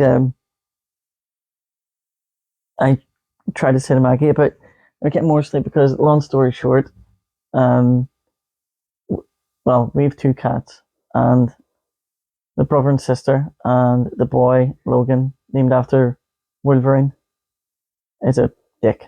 Long story, he's a very big cat and not even fat. You've seen them big fill off. He's just big, and he dominates his sister. He gets bored, and cats at 2 or 3 in the morning are like morning, and going, it's hunting time, boys. So he's just like, I've got nothing to hunt. I'm gonna fuck you up. So then Q and all. So it's a midnight fight club. So she'll get up and sort of try and sort of keep the peace. And I've said multiple times, I'm just like, lock him in the kitchen and put things. I go, no, I'm not looking like one. Well, it's either that or you run out of sleep. You get a broken sleep. I'm trying to put that point across because, like, she was away for a 40th, about 2 months back. But he went to try it when it was just me in the house, and yeah, I did the like, what's the term I'm thinking of? Like the naughty step. I like the strict dad. I just yelled his name and and that was it. Not again the rest of the night. He was just like he knew he was going right. Okay, because Maggie would go down and like put out food, whereas I'd feed them the times I meant to. I won't give in to terrorists. So you don't negotiate for terrorists. I feel like Margaret Thatcher there. Who's out to negotiate with cat terrorists? But yeah, I was just like, no, that was it. What? And then after that, he was just like, okay. With And fear in him. I didn't do anything the rest of the night. I think he just went to sleep. Which is good going considering cats are compelled to get up at that time. They're just like, I'll just go to sleep. Well, Yeah. No, I found a bigger predator in the house. yeah. You know, just like there's a bigger threat there. I'll not go hunting maybe. There was actually one of the other nights he went to do it, and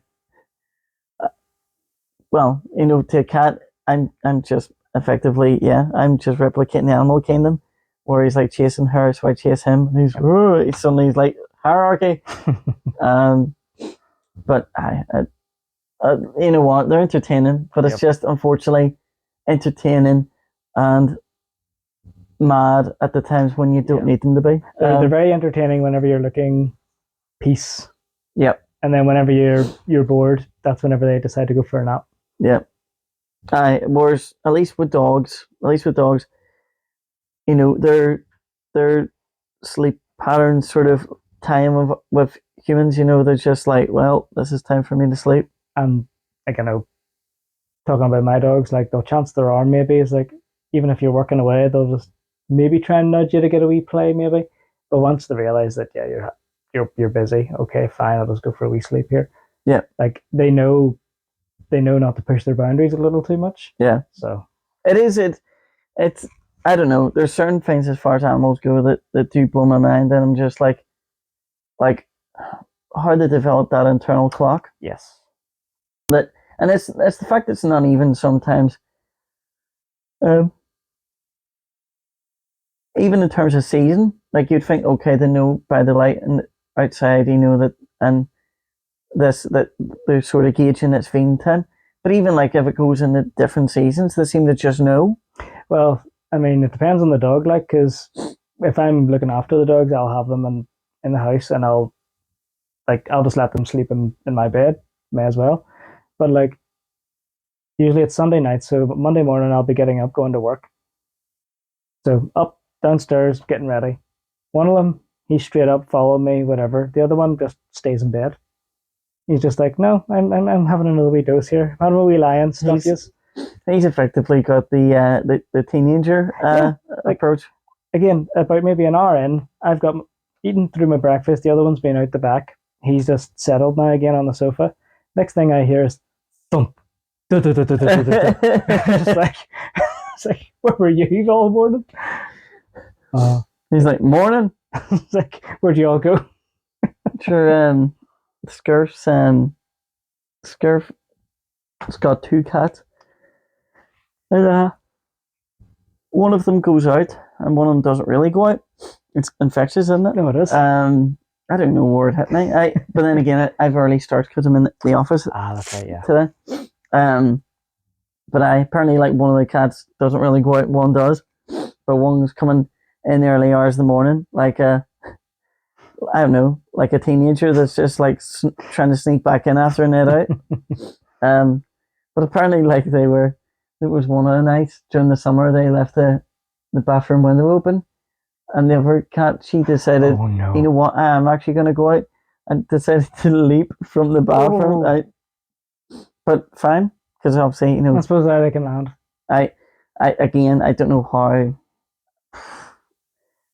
Lots of years of evolution, but I don't know how they've effectively mastered to just jump from a great height and just go plump down like some sort of furry ninja. Let's check that no fall damage box. Yeah, that's it. I know.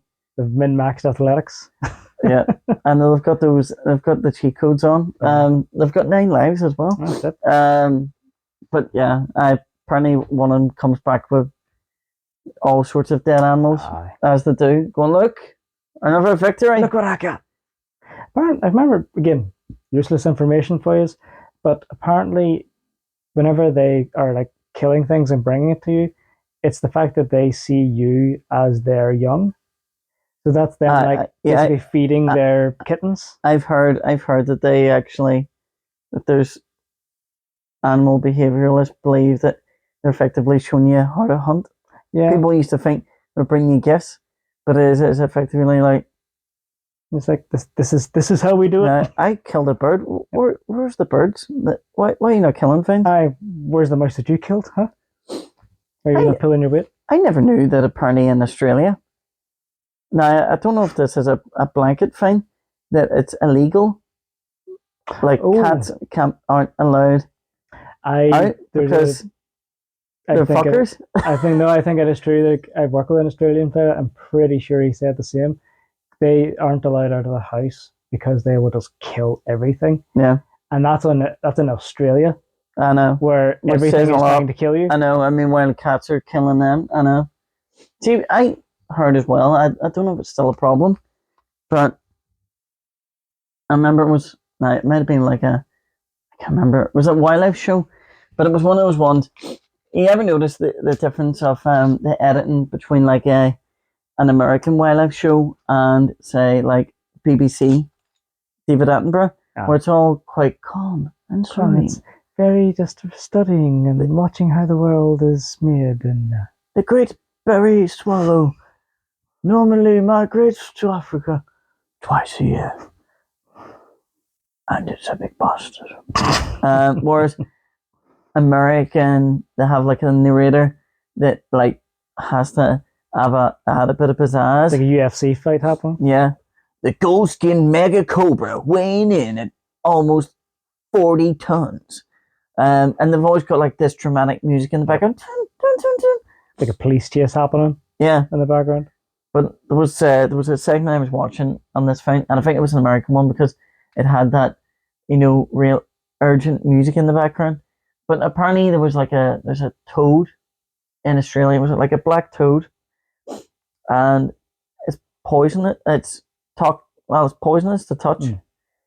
Like they have those poison arrows. Yep. But the way they can spit poison. Yes. So this thing, I think the whole thing's completely coded that if you touch it, you're gone. But the problem that comes with that is then there's like things like snakes. They're going, gah, and then, oh, shit. And apparently like they were multiplying over parts of Australia. Oh. And I don't know how they got into the ecosystem. I don't think they were indigenous. So I think they were like something. The way Australia's really strict about like what they you can't bring over food and all that because you may have like a larva. You may be harboring, and then next minute their ecosystem's fucked.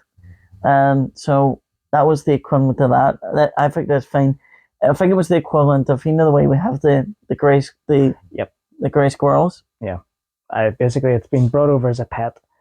It's been let out, and somehow it's managed to breed. Yeah, and most grey squirrels came over, isn't it? Yeah. Yep, they're the American squirrels, and because they're bigger, they obviously fight off the smaller ones for food and stuff. Yeah, I think they've introduced some other, like long-tailed, some rodent type thing, which mecha squirrel. Yeah, well, I think it's something that like, well, basically the red squirrels know the smell of the thing, and so they know to avoid it, but the grey squirrels haven't a baldy notion, so it's just the grey squirrels are going to get eaten.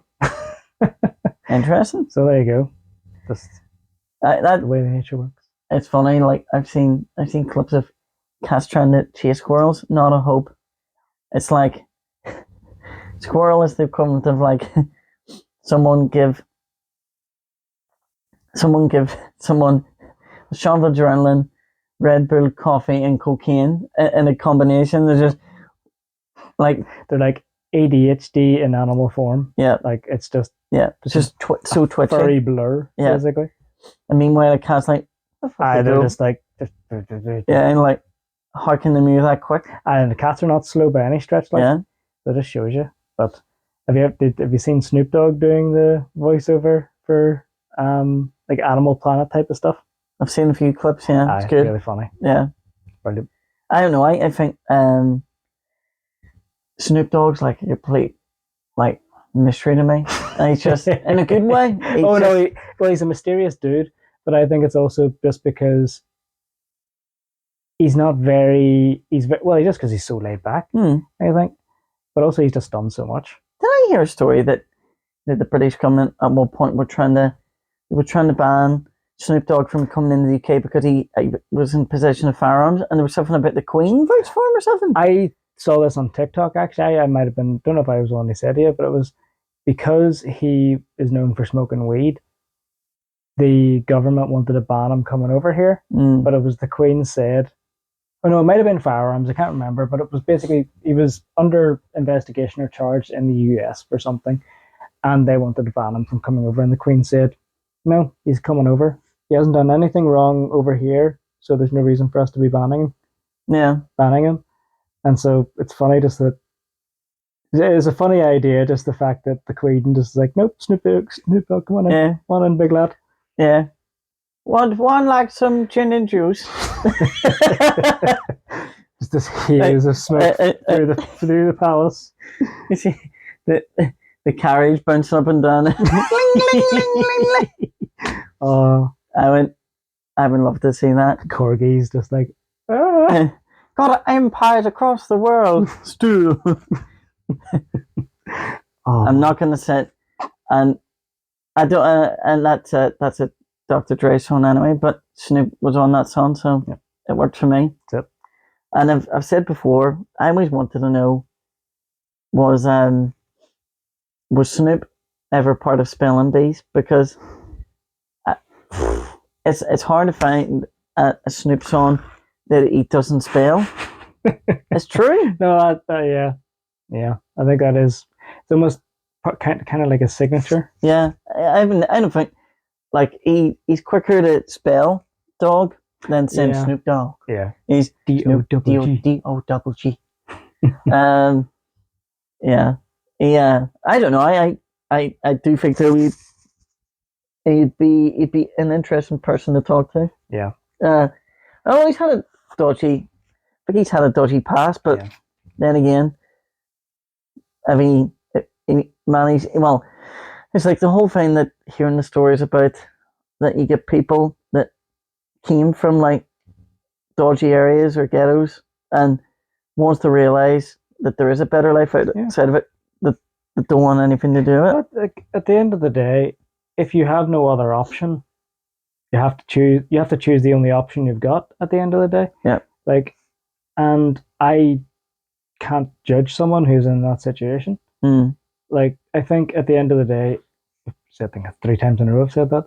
But no, I think, to be honest, the biggest thing is letting people know there is another option. You know, because as you say, if they think, okay, I can take this route, which is dangerous and will get myself and other people hurt, or I can take this more difficult, longer path, but it's like not going to like lead me down a dark path potentially. I'm going to take that 10 times out of 10. And yeah, you're going to get some folks who are maybe more wired to go down the more sort of chaotic path. And you can't really stop folks from doing that to a degree. It's a weird one with rap because, like, it seems to be part of the territory that, well, legitimate rappers. Yeah, like sort of the original rap scene. It seems to be that it's really hard for them, for so many not to be like in close proximity to or involved in like gun crime. And you know, I'm not generalizing this just because there are so many cases even over the last years you're hearing such and such rapper blah blah blah shot dead and all. And I think it's a general American thing, but whenever you're in like a scene where there is a lot of bravado and a lot of, you know, ego, just takes someone to say the wrong thing, belittle the wrong person, and going, "Oh, is that right?" Boom, boom. I think that's the thing. Like, it's very much ego driven. I think 50 Cent talks a bit about that, especially like with more recent up and coming rappers. Like, I can't remember the exact way he put it, but if all of a sudden you have this money and you, especially if you're someone who wasn't originally in that scene, but then because you're rapping in this way, you sort of are either adopted into the scene or you bring yourself into the scene. And that can leave a bad taste for some. When they're later anyway. And then you also have this money. So even if you would casually say something about doing someone harm, because you've got money and people know that you will pay to get things done, you may find someone will do that on your behalf. even though you maybe at the time meant it, but once you calmed down, realized you didn't really want it, or you said it casually as a joke or something. Very easily, those things can snowball and very, then very escalate. quickly. Yeah, and it's a very tricky situation for someone to find themselves like. I don't even think, you know what, it's not even to say, you get some people going, you know, saying about, oh, you know, it's just that genre and the people that make that genre. No, I think it's just general attitudes, because and how some scenes, especially in an underground way, like people, there's effectively dangerous gatekeeping and elites, because that whole thing that I mentioned earlier about black metal. Yeah. And when you read into that whole story, and I don't know if you know much about it, but when you read into that whole story about Mayhem and that scene in Norway, whenever you read into all the stuff that happened, yeah, it was effectively, it became like effectively a bit of a dick swinging contest, Yeah. in the sense that people were trying to one up each other, and, you know, pretty much like, I'm edgier than you, and Sort of like a race to the bottom, really. Mm. You know, and it just, yeah, it is just like an edge fest. It becomes, initially, you know, there's the whole music becomes the first thing that brings them in, but then somewhere along the lines, status and image take, you know, precedence over that. Yeah, that's the thing. Like, again, it's that sort of classic thing of like someone selling out, where they start because they're. I mean, it is a cliche, I suppose, to this point, but I mean, cliches are cliches because it happens so often. Yeah. Someone starts because they're really into the music, really into the genre, and then they get swung up in the flashing lights and the money and the parties and the celebrity and all that sort of stuff. Then all of a sudden, they're just doing everything they can to keep what they've gained, and they sell their soul to a degree. Yeah, I mean, there's two parts to it. There's like, I believe that is definitely the case, because there's so many that there's no shortage of bands and artists that you compare what they were to what they become. Yeah. And usually, unfortunately, it's worse for better. Yeah.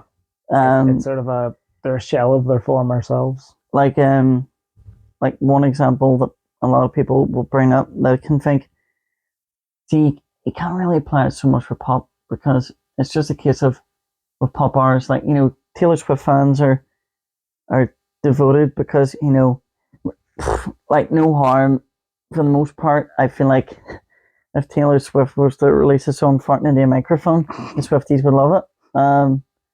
And it's no discredit. I'm not saying that her songs are farting into a microphone. She's good at what she does. But whereas other genres, they're a lot more passionate and a lot more discerning about if they feel like someone's phoning it in. Yeah, I think there's I don't know if it's self-policing, but it's keeping someone on the wagon to a degree. If a band is deviating from expectations, or they're like betraying the genre, for lack of a better term, people will be very quick to call them out on that and say to them, like, well, yeah, basically, like, you know, you call yourself a metal band, but you're playing this nonsense, you know, that sort of thing. Whilst I think that's because there's a higher priority to the genre rather than the particular band. Whilst, as you say, with like, I don't think a lot of folks who are very into like Taylor Swift would say that they are like pop fans. No, they're not. You know, like, they're fans of one particular artist, and that I think fair dues to you. Like, but I think if you were to ask someone who was big into, I don't know, Led Zeppelin, you know, would they say that they are a Led Zeppelin fan? If you were to ask them, are you a Led Zeppelin fan or are you a metal fan? They're probably going to say they're a metal fan. If you know what I mean? Yeah. They'll sort of take that like higher order abstraction, I suppose. As opposed to a singular entity. Yeah. Yeah. There's an example I was thinking of about that. That's completely left my mind now. Lost in my rambling. No, you know what? I'm trying to even backtrack as to what it was. I was thinking back to the whole thing to do with like talking about Taylor Swift releasing something that, yes, no, like as an example, like Metallica, they get a lot of Yeah. they get ripped on a lot because people compare what they sounded like on their first four albums, and like it or not, Metallica are probably the most successful Oh, metal band of yeah. all time. 100%. And like the crowds they play to, the money they've probably made from that, they're probably like don't know what they're worth each, but I know it'll be a lot of money. The fact also that they've survived a few changeovers in their band members for various reasons. Like for a lot of bands, that's a death sentence. Mm. You know? Yeah, I mean, with that, I mean they and I think that's because they change with the times as well. Yes. And I do think that when I think back to some things, I do feel like they made bad decisions. At least on one hand, at least they did try something, but I don't know. I just feel like there's certain people that change is expected of, and then there's other people. Yeah. It's like stay in your lane. Yeah, it's a hard one. Yeah. I think that's where that sort of being as edgy as possible becomes a real problem, because you are putting all your eggs in this one basket. Limiting yourself. Yeah, and the more extreme that you force yourself to be to gain that following, the less wiggle room you've got to actually experiment and diversify. That's you've literally actually just put back into my head what I was thinking now. I don't know if I was talking about it before. I don't even know if I mentioned it on this. Like I'm sure you would have probably listened to some Avenged Sevenfold back in the day. Did you listen to any of that new album? Is it a very recent one? Came out this year? No, I haven't listened to it. Completely different. I'm conflicted because on one hand, I like the fact that they're doing something not expected of them and out of the comfort zone. But for me, and it's funny because like I've seen quite a lot. I've seen quite a few. This is like one of the best things they've ever done. And then there's other people that I would agree with. Where I'm just like, they'd have been better releasing it under a different name. I don't know what it is. Like it's, there's interesting ideas. Yeah. But it's just, I don't know if it's that guy M Shadows. It's like I actually don't. He's got a fairly decent. He had a fairly decent tone, but I don't know. It just felt like there's like some melodies or something on that album that sound like he was singing for his nose. And this is coming. Right. I don't know. Like I like Carl and I let Curve hear a few parts, and you could tell by the looks on their faces when they're listening to it, going, "Aye, something's not right." And it was funny because there would be certain things me and Steve musically would sort of have some appreciations for. He enjoyed it, but I didn't really. There's some things are interesting, but to me, I don't know if you could see them ever gaining much of a following from it. Like there's a song on the album sounds like effectively sounds like a Daft Punk song. See, was it in 2017 or so I went to see them, but that was when they released that album. I only think of it as like the Space album. It had like space themed sort of art style to the cover art, but it didn't sound like Avenged Sevenfold to me. It felt sort of like more synthy. Aye. And don't get me wrong, fair play to them, but to me that doesn't fit in my head what Avenged Sevenfold is. Yeah. I know. I see. I'm in agreement that way. That if like you've got a very big established band and you've never give any indication on your material that like say you're gonna go from say like a reggae artist just randomly decided this next album I'm gonna do thrash metal. Yeah. That would be a bit polarizing I think what are you doing? I think you need to ease people into it. Like for all people's criticisms of breaking what do you call them? Bring Me the Horizon. Yeah. Like I think they've done a fairly good job of that gradual adjustment. they had a few sort of like more extreme switchovers from, metal, screamo sort of stuff into more sort of more poppy stuff. I heard they. Like I think they sort of like pendulum swung a little bit until they found the right mix. Yeah. But ultimately, at least after a few like missteps or surprises for people, you knew what you're expecting. It's going to be a little bit of this fusion. Whilst if it was very much just like screamo, screamo, screamo, then like they went on a world tour for something that was like pure like EDM sort of stuff. All these metalheads aren't going to know what hit them. Sure, Korn tried that.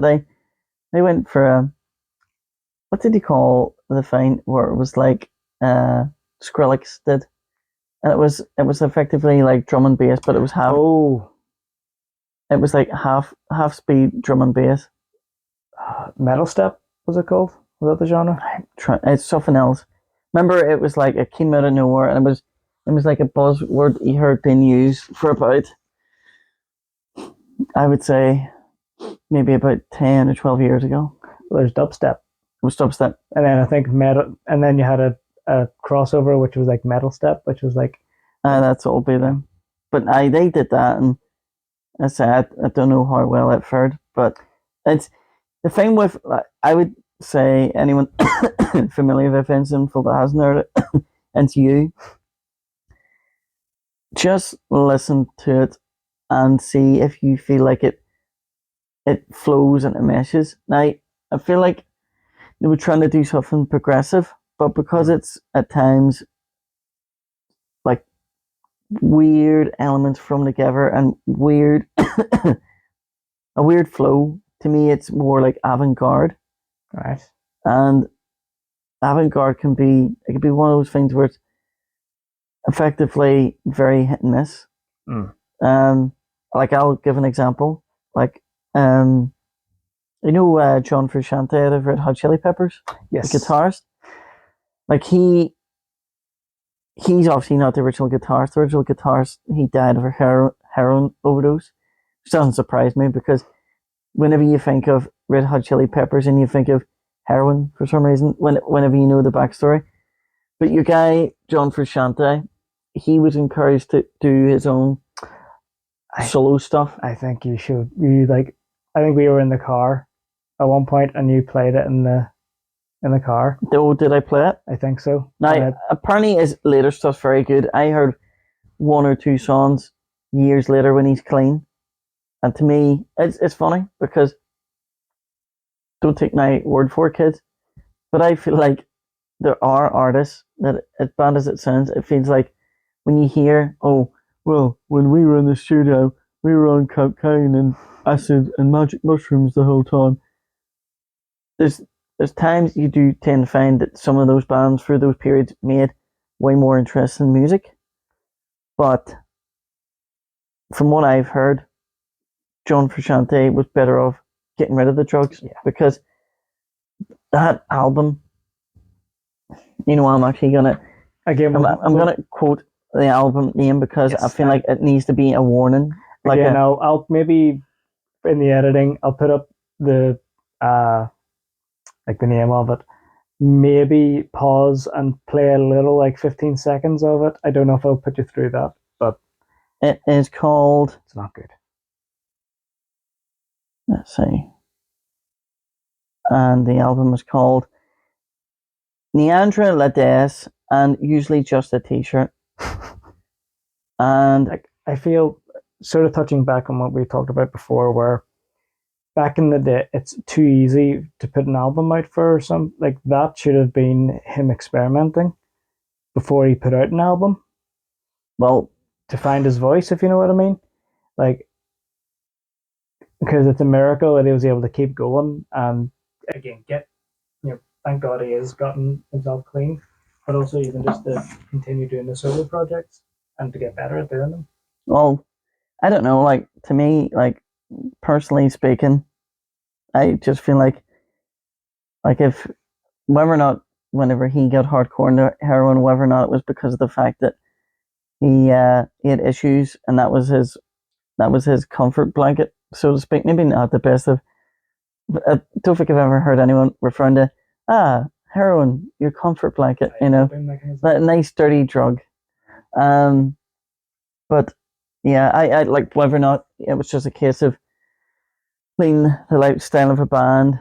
He dabbled and unfortunately chased the dragon. But I don't know. Like to me, like if you've got issues, I suppose probably art, channel it into something creative, whether or not that being like you want to do a postmodern piece of art and like kick the shit out of a bin and splash paint over and go, this is my piece.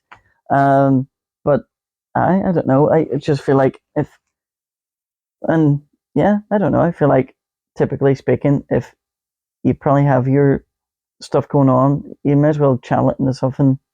It was like the whole thing goes with the say with mental health for people to talk. That's channeling it. Yeah, that's You know what I mean? Again, it's taking something that you can't maybe even describe with words, but expressing it in different ways. Like it'll be, but it's through music. Some folks can naturally just like, I'm feeling a bit grumpy today. I'll just play And something convey it into something. it's almost like letting it leave your body through that sound. Other folks, it'll be through just like aggressively splashing paint onto something. Again, I think everyone needs to be creative. It doesn't matter if you're artistic or good at being artistic. You have to be, yeah, you have to find your outlet in something. And something you enjoy, feel better for doing. Well, so I'm saying if art is meant to be a reflection of the artist, I try to think what people think with regards to that metal album whenever it's like considering like the song topics, people be like, but no, I mean at the end of the day, you have to. Well, I suppose it's different. It's like with like for example, like talking about rap. There's typically speaking, it's not really a genre that you're going to get people showing vulnerability because it's all about beating the chest. And to be honest, it's going to be the same for metal. Yeah, I think that's for that in common. I think it's a weird thing though, in that for metalheads. I think if you know metalheads, you know the big softies. They're introverts typically, I say. Yeah, but I think it is because of that. You almost need to be in like. I don't think you could really call myself to be in the metal scene. I listen to metal music, so maybe I'm just like get adopted into it. Mm-hmm. But if you're at a gig or if you're at a festival, you very quickly realize that everyone just gets on with each other. Mm-hmm. There isn't a lot of that sort of beating of the chest.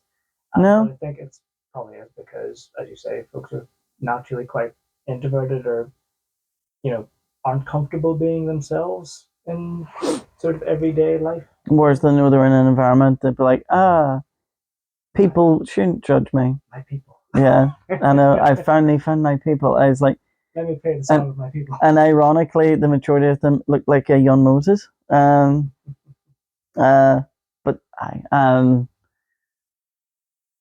yeah. So I mean, with regards to that, though, I don't know. I just take the approach of like either hearing something to do with history or a story that I thought this fits well within this genre. That I'll not just need to work at the music. Yeah, well, that's the thing. It's in very like Sabaton sort of way. I think like here's an interesting story. Let's put that into musical form. Well, by the way, like they've got consistency that way that all their songs are effectively based on something to do with conflict and war. Whereas now, don't quote me in this. I think maybe when this started out, I don't think as they went on, but there was a British death metal band called Bolt Thrower, and whenever they started out, all their songs were about Warhammer. Oh, okay. I suppose that makes sense. So like they've got an album called Realm of Chaos. Obviously, it's to do with corn. So for the blood. Was it skull for the skull throne, blood for the blood god? So, and even like one of the album, I think that album artwork was actually done by Games Workshop because I actually showed it to Steve. I went, "What do you think of that?" He goes, "Well, be Games Workshop. We'll be suing them." I go, "Believe it or not, they did it for them." I actually think I think there was some sort of crossover that it got used for because I mean, obviously Games Workshop's English, aren't they? They are, aren't they? Yeah, they're UK. I assume England. I would really hope that that whole story about Henry Cavill being given the chance to like the rights to produce something to do with it was 40K, wasn't it? Yep. Like I feel like that's probably going to be the one. You know, it's a franchise that hasn't. I know, like some people go, it doesn't need to break the mainstream, but in terms of pop culture, Warhammer hasn't really made any impact. No, it hasn't really made landfall for the vast majority. Yeah, I think the challenge, though, there's a lot of lore there, which is very much an edge fest. mm. You know, it's very much let's be as edgy as possible because it's cool. So I think trying to make that accessible. Yeah, you'd almost need to dial it back a bit, which is a dangerous thing to do for such a for fans. Yeah, for fans, but when it's fairly niche. Yep. I think if ever there was someone who could do it and do it well, it would be Henry Cavill. Though. Like he is a great actor. You know, seems quite charismatic. Charismatic, just all around nice guy, and he's a big super nerd. He is like the king of the nerds. Speaking of him and the way that the showrunners for The Witcher. I did hear it seems to be that they may not bring about the next season after all. Yeah, I honestly, I just love the fact though that like, you know, they're so fucking drunk in their own hubris that, you know, it's never their own fault. They can never step back and go, right, okay, so if the fan base here with these expectations, we the material which we laughed at and did our own bastardized version of, I wonder why this didn't work. Like what I don't get is if you don't like the genre, if you don't like the story, or at least read the story. That's what I don't get. Like if you're going to apply for a job, you're going to see what that company does. It's you know what I mean? It's the fact that you hear this more and more recurring now.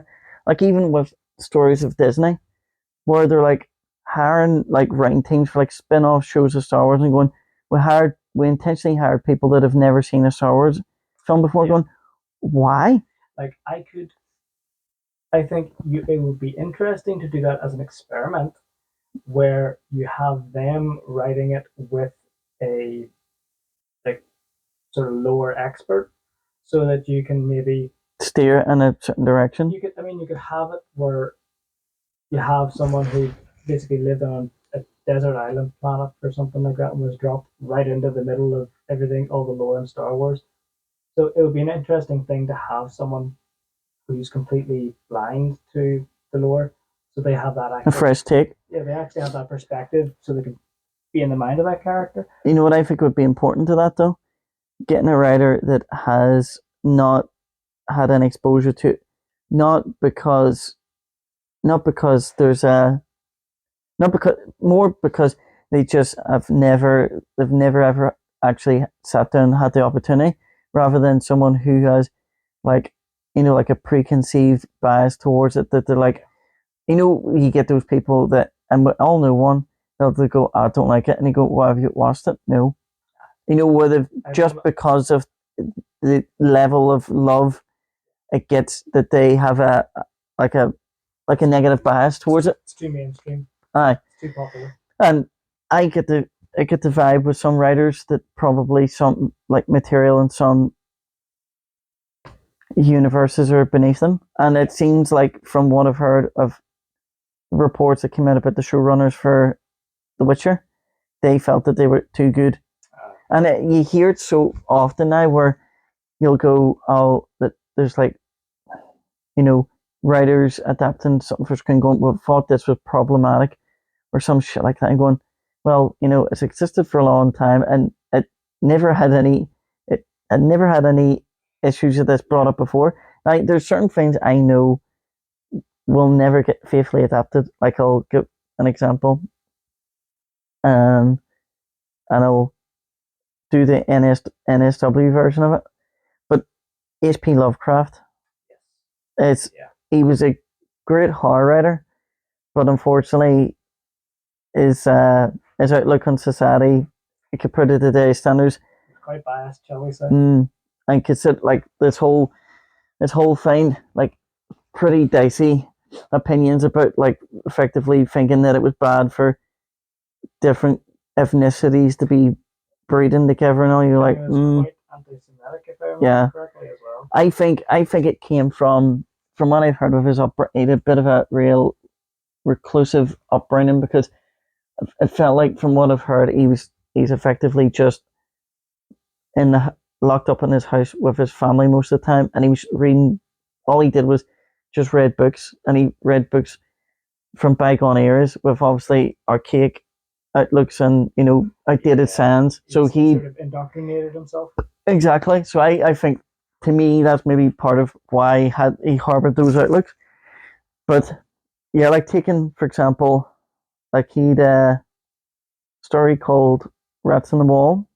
It's about a guy living in a castle he's inherited, but the guy in the story owns a black cat, and I'm not going to go into what the black cat's called, but I'm sure you can guess what word it is. So something like that. Like if there was someone who was to ever go, let's adapt these short stories into like an anthology type TV show, which I would love to happen. But if someone did that for that one, obviously, they would have to change it. And to be honest, I don't know whether or not, because all his stories are obviously, I think when you know the time period he wrote them in, you can imagine like there's something about like a different time setting makes it a lot more, I don't know, gives it a bit more of a foreboding quality. Whereas some of the stories, if you were to read them now, I think if you adapted them to modern time, it would lose something. Yeah, I don't know. I think the written word for his work has a bit more weight to it in a way. I think you're right that it would sort of flatten some of the weight to it. Like, I'm just sort of thinking back to like the Witcher and stuff. I do feel bad for the other cast members because your woman who played Jennifer. Yeah. I'll admit, whenever I first saw her, I thought, I don't know if she'll be a good Jennifer, but it was more so just because in my head I had the Jennifer from the games. But after watching the first season, she did an absolutely fantastic. I thought she was fine for the part. Yeah, I think like same as the Gertrude Siri, just from what I've seen as well. And again, for me, it was took me a while because again, reading the books, I had a different face in my head, and so it's just changing, not just accepting, the fact that it's not going to be what I imagined, which was the same for any book that gets into a show. It's more whenever you hear the comments of the showrunners about like, yeah, you may as well pretty much say that you could tell that whenever they got the job that they were like they had no like intentions of honoring the character descriptions in the book. Obviously, they had to keep Geralt the same because it would have been the first time he's ever been adapted outside of like the games on the full screen. People are going, doesn't look like Geralt. I can't even think. Henry Cavill got a lot of criticism once it was announced he was going to be a Witcher, and I was one of those folks. I was like, Superman playing the Witcher. He's too clean and too good looking to be the Witcher. But again, obviously, I was proven very much wrong because he is Geralt at this point. Yeah, I mean, it's just the shame. I mean, they scored an own goal because they could have, if they just like, I don't know, if they just taken a universe and just went right, we'll do it as it's laid out here, and we'll just let it run its course. Like HBO for the most part did that with Game of Thrones with the material that they had up to the point. Obviously, then you can sort of tell where the wheels came off the trolley whenever they were like, oh shit, we've only a rough idea of what direction it's going to go. Whereas these showrunners, it was just like I didn't get watching the second season. Truth be told, I didn't actively go to my way to ignore it, but I think as well, once I heard that Cavill was leaving it, and I've seen the scores of some of the episodes in the third season, I'm just going to be like, I'll not bother. I really tried to watch the third season. I got halfway through the first episode, and it wasn't too bad with the main cast. It's when they broke away from the main cast, and there's just something, the writing felt worse. That's the only way I can describe it. I don't. I think that's. I mean, it's unfair for me to say that, but yes, you had a little bit of modernist talk in the first two In terms of seasons. dialogue. Yeah, Yeah. just the way they spoke and the way they like their inflection and stuff. Yes, it felt more a little bit like a modern person, but there was still it still felt like, oh, okay, we are in a royal court. You know, there's a little bit of sort of formality to the way that people were carrying themselves, but then straight away, as soon as they get into this, it's just like, oh, this is just people cosplaying it like a Renaissance fair. You know, just like completely takes you out of it. It doesn't feel like you're effectively being a spectator to an actual like an actual universe. Yeah. It feels like you're at a con. Yeah.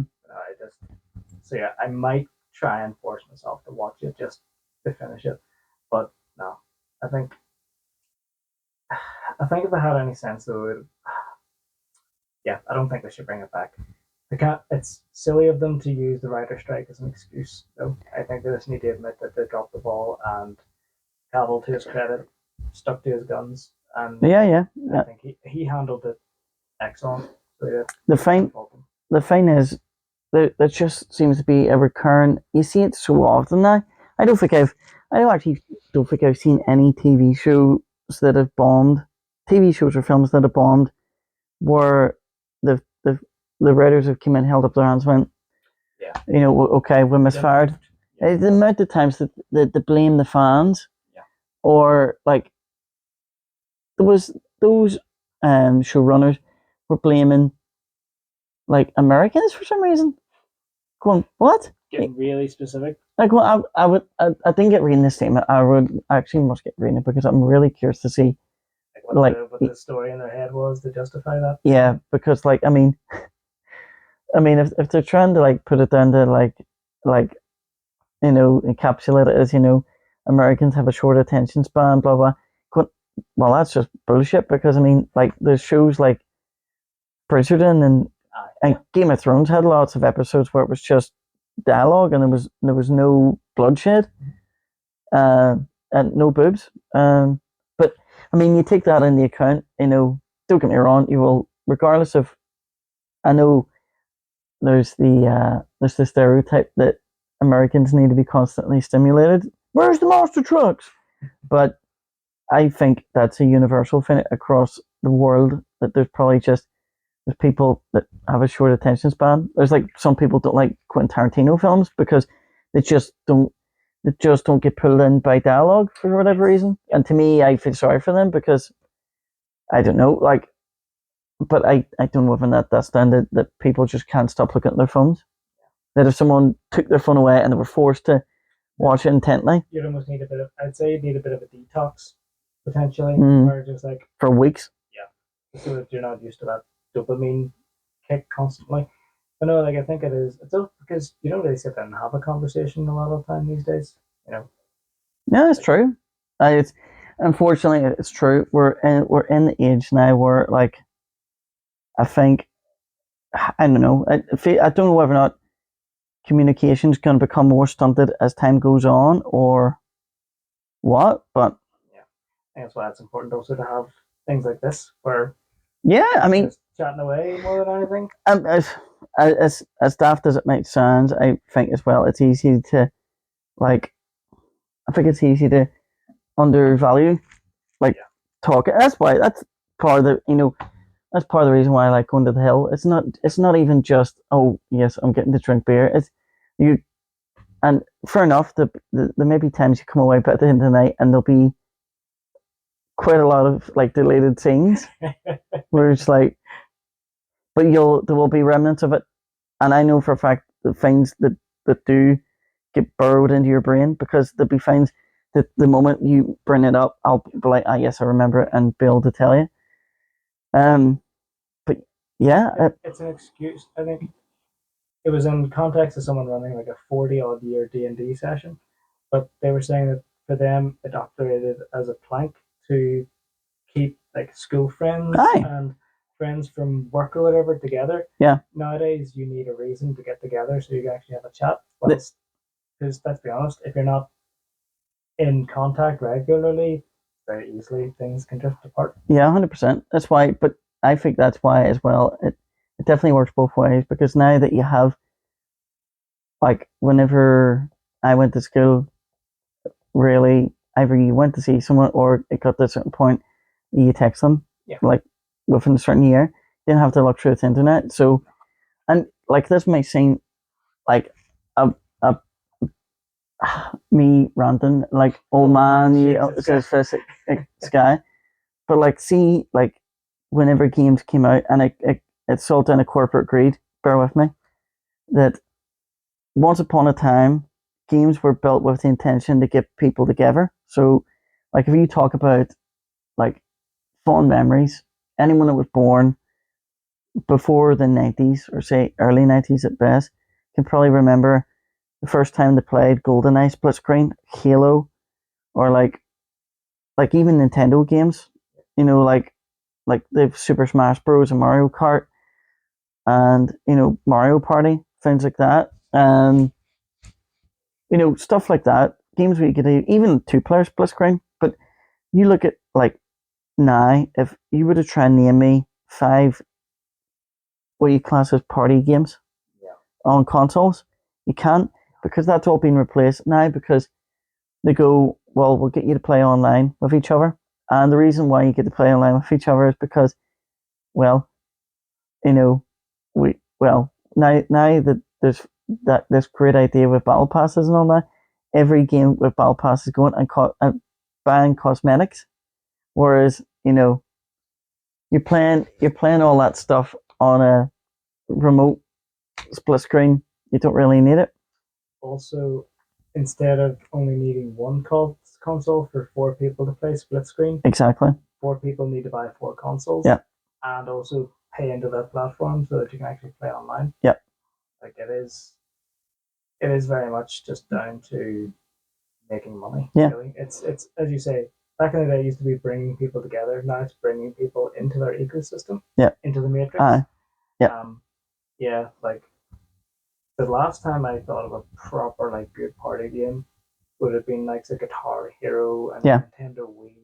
But that's like, I don't even want to think how long ago that was, man. Like, Guitar Hero at its peak now. Well, it's at least 15 years ago. Oh, easy. I would say, I'd say about that. And like, even, I don't know if you ever got to play it, but I got Rock Band, and before I started recording properly, whenever I got that garage all done up, I put a TV at the bottom of the garage, and there was enough room for, you could have like 7 or 8 people in it, and it was great, and some really good nights. But yeah, I'd say stuff like that. I don't know. I feel like it would be good if things like that made a comeback. Yeah, I think it needs to. But I think I don't know. Not to be cynical, I just feel like there's a weird change in society now where it feels like a lot of people are more geared towards looking at it for number one, as opposed like just primarily my needs. That's all that matters.